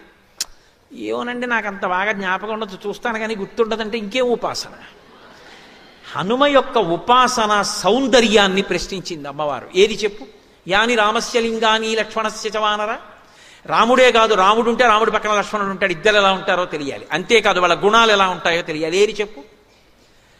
అమ్మా నన్ను పరీక్షించడానికి వేశావు ఈ ప్రశ్న. రాముడు ఎలా ఉంటాడో లక్ష్మణుడు ఎలా ఉంటాడో నీకు తెలీదా? ఎవరికి చెప్తున్నది? సీతమ్మకి చెప్తున్నారు. రాముడి అంగప్రత్యంగములు వర్ణించడంలో ఎక్కడైనా చిన్న తేడా వస్తే నిరంతర ఉపాసన, రాముణ్ణి పైనుంచి కిందకి కింద నుంచి పైకి ధ్యానంలో ఆవిడ ఉపాసన చేస్తూ ఉంటుంది. పైగా ఆవిడ చూడండి ఆయన శరీరం, ఆయన శరీరంలో అంగుళం ఆవిడికి తెలియనిది ఉంటుందా? ఇంతకన్నా ఇంకా వేదిక మీద చెప్పక్కల్లా. ఆవిడ దగ్గర ఇంకొకలా చెప్పడం సాధ్యం అవుతుందా? హనుమ ఉపాసనని ఆవిడ ప్రశ్నించింది, ఆయన నిరూపించుకున్నారు. అందుకని సౌందర్యం, అందుకు సుందరకాండ. వెంటనే ఆయన అన్నారు, అమ్మా నాకు సంతోషమే రాముడి గురించి మాట్లాడడం అంటే. రామ కమలపత్రాక్ష సర్వసత్వ మనోహర రూపదాక్షిణ్య సంపన్న ప్రసూత జనకాత్మజే. అమ్మా అవి కొత్తగా నేర్చుకున్న గుణాలు కావమ్మా, రాముడికి పుట్టుకతో వచ్చాయి. రాముడి గురించి చెప్పయ్యా అంటే చాలా ఎంత సంతోషం, అవకాశం దొరికింది అంతే చాలండి. రామ కమలపత్రాక్ష, కమలపత్రములు ఎలా ఉంటాయో రాముడి కళ్ళు అలా ఉంటాయమ్మా. అసలు ఆ కళ్ళు చూసి మోహించేయి కదమ్మా సర్వ ప్రపంచకమైంది. సమస్త భూతములు రాముడి కళ్ళ వంక చూస్తే వశపడిపోతారు, అంత అందమైన కళ్ళు. రామో రాజీవలోచన. కాబట్టి రామ కమలపత్రాక్ష సర్వసత్వ మనోహర. ఆయన వెళ్ళిపోతుంటే అకాలంగా చెట్లు పూస్తాయి, క్రూర మృగాలు కూడా ఆయన్ని చూస్తూ అలా ఉండిపోతాయి. అంతటి అందగాడమ్మా అటువంటి కళ్ళమ్మ ఆయనవి. రామ కమలపత్రాక్ష సర్వసత్వ మనోహర రూప దాక్షిణ్య సంపన్న. పైకి రూపం అందంగా ఉండి లోపల మోసకారి బుద్ధులు ఉన్నవాడు కాడమ్మా. అటువంటి దక్షత ఉన్నవాడు, దయ ఉన్నవాడు. ప్రసూత జనకాత్మజే. ఇవి మధ్యలో నేర్చుకున్న ఒక పుట్టుకతో వచ్చాయి. నీలాగి సీతమ్మకి ఎలా వచ్చాయో ఆయనకి అలా వచ్చాయి. ప్రసూత జనకాత్మజే. రామో భామిని లోకస్య చాతుర్వర్ణస్య రక్షిత మర్యాదానాంచ లోకస్య కర్తా కారయితాచ సహా. రాముడు తన ధర్మాన్ని మాత్రమే రక్షించుకోడు, చాతుర్వర్ణముల యొక్క ధర్మాన్ని రక్షిస్తాడు. మర్యాదానాంచ లోకస్య, మర్యాదా పురుషోత్తముడు. ఇలా ఉండాలి కట్టుబాటు అంటే అని చెప్తాడు. ఆ కట్టుబాటు అలా జరిగేటట్టు చూస్తాడు. కట్టుబాటు తప్పడం రాముడికి ఇష్టం ఉండదు. అంటే ఆచారకాండ మీద అంత నమ్మకం ఉన్నవాడు. యజుర్వేద వినీతశ్చ వేద విద్భి సుపూజిత ధనుర్వేదే చ వేదేషు వేదాంగేషు చ నిష్ఠిత. అమ్మ రాముడికి వేదాలన్నీ తెలుసు, యజుర్వేదం విశేషంగా తెలుసు. యజుర్వేదంలో పుట్టాడు. యజుర్వేదంలో పుట్టలేదని అప్పయ్య దీక్షితారు వారు ఏడిచారు. యజుర్వేదం ఎందుకంత గొప్పదైందంటే యజ్ అంటే ఆరాధన. యజుర్వేదం దక్షిణ దేశంలో చాలా ఎక్కువ. కృష్ణ యజుర్వేదం చదువుకున్న వాళ్ళే అందరూ.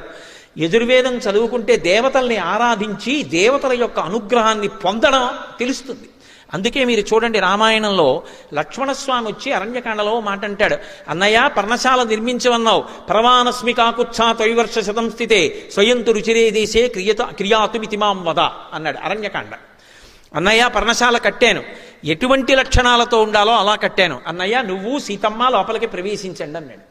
లక్ష్మణస్వామి వంక చూసి నవ్వి రాముడు అన్నాడు, లక్ష్మణ గృహప్రవేశం అలా చేయకూడదురా, గృహప్రవేశం చెయ్యాలి అంటే మొట్టమొదట కర్తవ్యం వాస్తుశమనం సౌమిత్రే చిరజీవిభి. ఒక ఇంట్లోకి ప్రవేశించే ముందు తప్పకుండా ఆ ఇంట్లో గృహదేవతలు, ఆ ఇంట్లో ఉండేటటువంటి ఇతర భూతములు అనుగ్రహించాలి అంటే కర్తవ్యే వాస్తుశమనం, వాస్తు పూజ, వాస్తు హోమము చెయ్యాలి.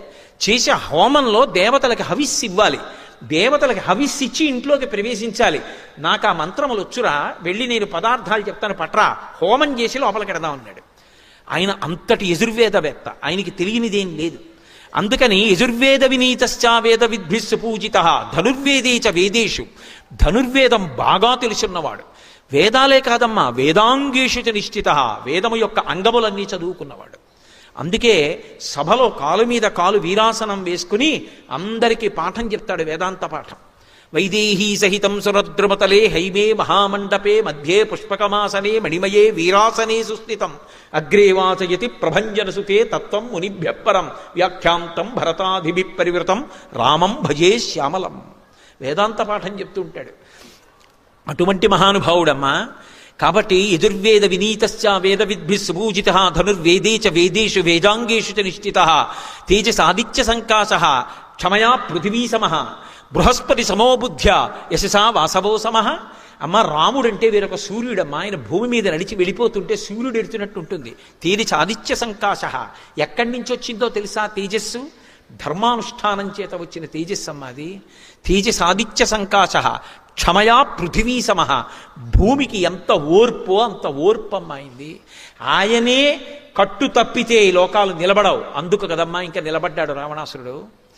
కాబట్టి క్షమయా పృథివీ సమః బృహస్పతి సమో బుద్ధ్య, బుద్ధిలో బృహస్పతి లాంటి వాడమ్మా. యశసా వాసవో సమః, కీర్తిలో ఇంద్రుడి లాంటి వాడమ్మా ఆయన. అటువంటి మహానుభావుడమ్మా. రక్షిత జీవలోకస్య ధర్మస్య పరిరక్షిత రక్షిత స్వస్య ధర్మస్య స్వజనస్య సంరక్షిత. ఆయన లోకాలన్నీ రక్షిస్తాడు. ఆయనని నమ్ముకుని ధర్మాన్ని నమ్ముకున్న వాళ్ళని ప్రత్యేకంగా రక్షిస్తాడు, వాళ్ళ కోసం నిలబడతాడు. వీరరాఘవ విజయరాఘవ అని 2 పేర్లు అందుకే ఆయనకి. ఎప్పుడూ ధనస్సు పట్టుకుని నించుని ఉంటాడు. ఎవరు ఆయనని నమ్ముకున్నారో వాళ్ళ కోసం ఎంత కిందకైనా వచ్చేస్తాడు. తులసీదాస్ గారు రాత్రి నిద్రపోతున్నారు. ఆయన ఇంటి గోడకి కన్నం వేసి దొంగలు లోపలికి వెళ్ళారు. లోపలికి వెళ్ళిన తర్వాత ఏదో తులసీదాస్ గారి ఇంట్లో ఏముంటాయి, ఓ జపమాల, ఓ పురాణం పెట్టుకునేటటువంటి పీట, ఇలాంటివేవో ఉంటే ఇంతకన్నా ఏమీ దాచలేదు దుర్మార్గుడు అనుకుని మూట కట్టుకుని వాళ్ళు ఆ మూట మెల్లిగా లాగేద్దామని అక్కడ పెట్టుకుని ఓడు తల బయటెట్టాడు. పెట్టేటప్పటికీ నీల సంకాశమైనటువంటి వర్ణంతో మెరిసిపోతున్న పాదాలు, బంగారు పావుకోళ్ళు కనపడ్డాయి. వాడు కొంచెం పైకెత్తి చూశాడు. పట్టుబట్ట, కొంచెం ముందుకు పెట్టిన మోకాలు, నడుం, విశాలమైనటువంటి వక్షస్థలం, ఆ పక్కన భూమి మీద ఊంచి ఉండి మనుతిరిగినటువంటి ధనస్సు, దాన్ని పట్టుకుని ఒక ఆయన ఇలా చూస్తున్నాడు. చూసి తల లోపలికెట్టాడు. రే బయట ఎవడో ధనస్సు పట్టుకుని ఉన్నాడు రా అన్నాడు రెండో దొంగతో. రెండోవాడు కొంతసేపు అయ్యాక తలపైటెట్టాడు. పెడితే ఒరే ఆయనే కాదురా, పక్కన ఎర్రగా ఇంకో ఆయన కూడా ఉన్నాడు రా అని మళ్ళీ లోపలికి వచ్చారు. వెళ్ళిపోతారేమో అని తెల్లారే వరకు కూర్చున్నారు. వాళ్ళిద్దరు వెళ్ళరు. ఆఖరికి తెల్లవారిపోయింది. తెల్లవారిపోయిందంటే తెల్లవారిపోయాక తులసీదాస్ గారు నిద్రలేస్తారా? తెల్లవారుజాము సమయం అయింది. తులసీదాస్ గారు నిద్రలేచారు. ఇంట్లో ఇలా బయటకు వచ్చేటప్పటికి దొంగలు ఇద్దరు కూర్చుని ఉన్నారు, అన్ని మూట కట్టుకుని. ఆయన చూశారు. నమ చౌరాయిచ శిష్యాయిచ భేద్యాయిచ శకత్యాయిచ ప్రవాహ్యాయిచ, దొంగలో కూడా ఈశ్వరుణ్ణి చూస్తారు ఆయన. ఆయన అన్నారు, అయ్యయ్యో అదేమిటి అలా మూట కట్టు కూర్చున్నారు, వెళ్ళిపోయారా అన్నారు. ఆ పాటి ఇంగిత జ్ఞానం మాకు లేక కాదు. బయటికి ఎడదామంటే ఇద్దరు నించున్నారు. ఒకడు నల్లగా ఉన్నాడు, ఒకడు ఎర్రగా ఉన్నాడు. రాత్రంతా నించునే ఉన్నారు. పైగా చేతిలో కోదండాలు ఉన్నాయి, ఇలా చూస్తున్నారు. కానీ ఎంత అందంగా ఉన్నారు. అలా చూసిన వాళ్ళ అందం ఏమిటో అలా ఉంది. ఎవరు వాళ్ళని తులసీదాస్ గారిని అడిగారు. తులసీదాస్ గారు బోర్న ఏడ్చారు. ఇంతోటి నా పురాణ పీఠం ఆచమన పాత్ర కోసం రాత్రంతా నించున్నారా రామలక్ష్మణులు ఇద్దరు కాపు కాయడానికి. కాబట్టి మహానుభావుడు ఆయన ఎవరి కోసం రాలేదు. ఒకానొకనాడు త్యాగరాజస్వామి గారు దక్షిణ దేశంలో వచ్చిందే ఒక్కసారి యాత్రకి. ఓ జమీందారు ఇంటికి వెడితే ఆ జమీందారు గారు ఏదో 500 రూపాయలు ఇచ్చాడు. ఇస్తే శిష్యుడు అన్నాడు, మా గురువుగారు డబ్బులు ఇచ్చుకోరు అన్నాడు. మీ గురువుగారు శ్రీరామనవమి ఉత్సవాలు చేస్తారట కదా, ఉత్సవానికి ఇస్తున్నాడు, ఇది రాముడి కోసం ఇచ్చాను తీసుకోమన్నాడు. రాముడి కోసం ఇస్తే మా గురువుగారి కోసం కాదు కదా, అతను తీసుకుని ఆ పల్లకి బొంత కింద ఎట్టాడు. పల్లకి వెళ్ళిపోతోంది అరణ్యంలో. మర్నాడు దొంగలు అట్నుంచి వచ్చారు, అందరూ పారిపోతున్నారు బాటసారులు. ఈ పల్లకి మోస్తుండగా శిష్యుడు అన్నాడు, గురువుగారు మనం కూడా వెనక్కి వెళ్ళిపోదాం అన్నాడు. ఎందుకురా, మన దగ్గర ఏముందని, వాళ్ళు వస్తే మాత్రం ఏం పుచ్చుకుంటారు, పో ముందుకన్నాడు. అంటే ఆయన నసిగాడు. ఎందుకు నసుగుతున్నావు అన్నారు. నిన్నటి రోజున జమీందారు గారు 500 ఇచ్చారండి, తీసుకున్నానన్నాడు. ఎందుకు తీసుకున్నావు అన్నారు. మీకోసం అని తీసుకోలేదు, రామనవమి ఉత్సవాలకి రాముడి కోసం తీసుకున్నానన్నారు. ఎక్కడ పెట్టామన్నారు. మీరు కూర్చున్న పల్లకీలో మీ బొంత కిందే ఉందన్నాడు. అయితే అది నా డబ్బు కాదుగా, రాముడిది కదా. అవును, రాముడు ఇచ్చుకోవాలనుకుంటే దొంగలకి ఇచ్చుకుంటాడు, దక్కించుకోవాలంటే దక్కించుకుంటాడు, నీకెందుకు నాకెందుకు పద. పల్లకీ వెళ్ళిపోతోంది. దొంగలు రానే వచ్చారు. వీడు ఒక్కడు ధైర్యంగా వెళ్ళిపోతున్నాడు ఏమిటంటే పల్లకీ దగ్గరికి అంత దూరం నుంచి కొంచెం దగ్గరికి వచ్చారు. వెంటనే ఆజానబాహుం అరవింద దళాయతాక్షం, ఆయన పెద్ద పెద్ద కళ్ళతోటి రామలక్ష్మణులు ఇద్దరూ కోదండాలు పట్టుకుని కనపడ్డారు. ఎలా? ఆకర్ణాంతము బాణాన్ని లాగి పట్టుకుని ఉన్నారు. వాళ్ళిద్దరూ వెనక్కి తిరిగి పరిగెడుతున్నారు, వీళ్ళిద్దరూ తరుగుతున్నారు. అలా చాలా దూరం వెళ్ళిపోతున్నారు. కానీ వాళ్ళు మధ్య మధ్యలో వెనక్కి చూడటం, ఎందుకంటే బాణం వదిలేస్తే వదిలేశారు కానీ ఇంత అందంగా ఉన్నారు ఏంట్రా అని చూశారు. చూసి పారిపోయారు. మర్నాడు పొద్దున్న త్యాగరాజ స్వామి అలాగో ఆలస్యం అయిపోయింది, ఈ చెట్టు కింద పడుకుందాను రా అని చెట్టు కింద పడుకుని అనుష్ఠానం చేసుకుంటున్నారు. ఆ దొంగలు ఇద్దరు మళ్ళీ వచ్చారు. వచ్చి నేల మీద పడి నమస్కారం చేసి, అయ్యా బుద్ధి గడ్డి తిని నిన్న మీ దగ్గర ఏమైనా ఉందేమో దొంగతనం చేద్దామని వచ్చాం, కానీ దొంగతనం ఏం చేయలేదు కానండి, ఎవరో ఇద్దరు మమ్మల్ని చంపడానికి ధనస్సు పట్టుకు బాణాలు పట్టుకుని వచ్చారు, ఎంత బాగున్నారో మీ సేవకులు, మమ్మల్ని కొట్టేశారు కానీ ఒక్కసారి వాళ్ళిద్దరినీ చూపిద్దురు అన్నారు. త్యాగరాజస్వామి దొంగల పాదాల మీద పడ్డారు. ఒరే మీరు అదృష్టవంతులరా, మీకు దర్శనం అయింది, నాకు అవలేదురా ఇంకా. తన భక్తుణ్ణి నమ్ముకున్న వాణ్ణి రక్షించడానికి అంత కిందకు వచ్చేస్తాడు ఆయన. అందుకే వీరరాఘవ విజయరాఘవ. అందుకే మహానుభావుడు రక్షితా జీవలోకస్య ధర్మస్య పరిరక్షిత, రక్షిత స్వస్య ధర్మస్య స్వజనస్య చ రక్షిత. అమ్మ ఏం చెప్పమంటావమ్మా ఆయన గుణాలు? కబీర్ దాస్ గారు అంతటి వాడు ఓ మాట అన్నాడు, ధరతీ సబ్ కాగజ కరవు లేకిని సబ్ బనరాయ్ సాత్ సమందికి మసికరవు హరిగుణ లిఖా నజాయ్ అన్నాడు. ఈ భూమండలాన్ని అంతటినీ కాగితం చేసి సప్తసముద్రాల్ని సిరా చేసి అరణ్యంలో ఉన్న చెట్లన్నీ నరికి ఆ కలపనంతటినీ చేసి కలం చేసి ఈ సప్తసముద్రాలు తీసుకెళ్లి సిరాగా పోసి భూమిని కాగితం మీద హరి యొక్క గుణములను రాయడం మొదలు పెడితే నాకు ఇవేవి సరిపోవు పదార్థాలు అన్నాడు. అన్ని గుణములు ఉన్నవాడి గురించి నేనేం చెప్పను, కాబట్టి నాకు చెప్పడం సాధ్యమయ్యే విషయం కాదు, కానీ ఏదో అందించడానికి ప్రయత్నం అంతే. అన్ని గుణములు కలిగిన వాడు. ఇక బాహ్య సౌందర్యం అంటావా? త్రిస్థిర త్రిప్రలంభశ్చ త్రిసమ త్రిశుచోన్నత త్రితామ్ర త్రిశుచ స్నిగ్ధ గంభీరస్త్రిశుచోన్నత. అమ్మ 3 స్థిరంగా ఉంటాయి, 3 పొడుగ్గా ఉంటాయి, 3 తెల్లగా ఉంటాయి, 3 నున్నగా ఉంటాయి. ఆపాదమస్తకం, వేదిక మీద కూర్చుని చెప్పడానికి వీలు లేనటువంటి అంగప్రత్యంగములతో కలిపి ఇక్కడ నుంచి ఇక్కడ వరకు దేన్ని విడిచిపెట్టకుండా వర్ణించి చెప్పేశారు రామలక్ష్మణుల్ని. సీతమ్మ తల్లి ఆనందం ఏమని చెప్పమంటారు? ఇన్నాళ్లకి రామోపాసన చేసి అలా రాముడి గుణములు రాముడి శరీరం అంతా వర్ణించగలిగినటువంటి ఒక ఉపాసకుడు లభించాడు. ఆవిడ ఎంత ఆనందపడిపోయి ఉంటుంది అసలు. అంత సంతోషం పొంది అంత నమ్మకం పొందింది, ఖచ్చితంగా రాముడి పరుపున వచ్చిన దూతయే. ఇంత నమ్మకాన్ని ఆవిడ పొందింది అన్న తర్వాత అప్పుడు ఒక్క మాట అన్నారు, వానరోహం మహాభాగే దూతో రామస్య ధీమతః రామనామాంకితం చేదం పశ్యదేవ్యంగుళీయకం ప్రత్యయార్థం తవానీతం తేన దత్తం మహాత్మన సమాస్విషి భద్రం తే క్షీణ దుఃఖపలాహ్యసి. అమ్మా నేను వానరుణ్ణి, రాముని యొక్క దాసానదాసుణ్ణి, పేరు కూడా చెప్పరు. వానరోహం మహాభాగే దూతో రామస్య ధీమతః, బుద్ధిమంతుడైన రామచంద్రమూర్తి యొక్క దూతనమ్మా. నేను రాముడి పనుపున రాముని యొక్క ఉంగరాన్ని తీసుకొచ్చాను. ఇదిగో అమ్మా నీ యొక్క ప్రత్యయార్థం, నీ నమ్మకం కోసమని చెప్పి ఈ ఉంగరాన్ని ఇస్తున్నాను. తేనదత్తం మహాత్మన, తల్లి ఉంగరాన్ని పొంది సమాస్విషి భద్రం తే క్షీణ దుఃఖపలాహ్యసి, నీ యొక్క దుఃఖమంతా ఈ క్షణంతో నశించిపోయింది, నువ్వు ఇక సమాశ్వాసాన్ని పొందుతావు, నువ్వు ఎంతో సంతోషంగా ఉంటావు, అమ్మా నన్ను నమ్ము అని పరమ సంతోషంతో ఆ ఉంగరాన్ని తీసి సీతమ్మ తల్లి చేతిలో పెట్టారు. పెట్టగానేట మహర్షి అన్నారు, గృహీత్వా ప్రేక్షమాణా సా భర్తుక్కర విభూషణం భర్తారమివ సంప్రాప్త జానకీ ముదితాభవత్.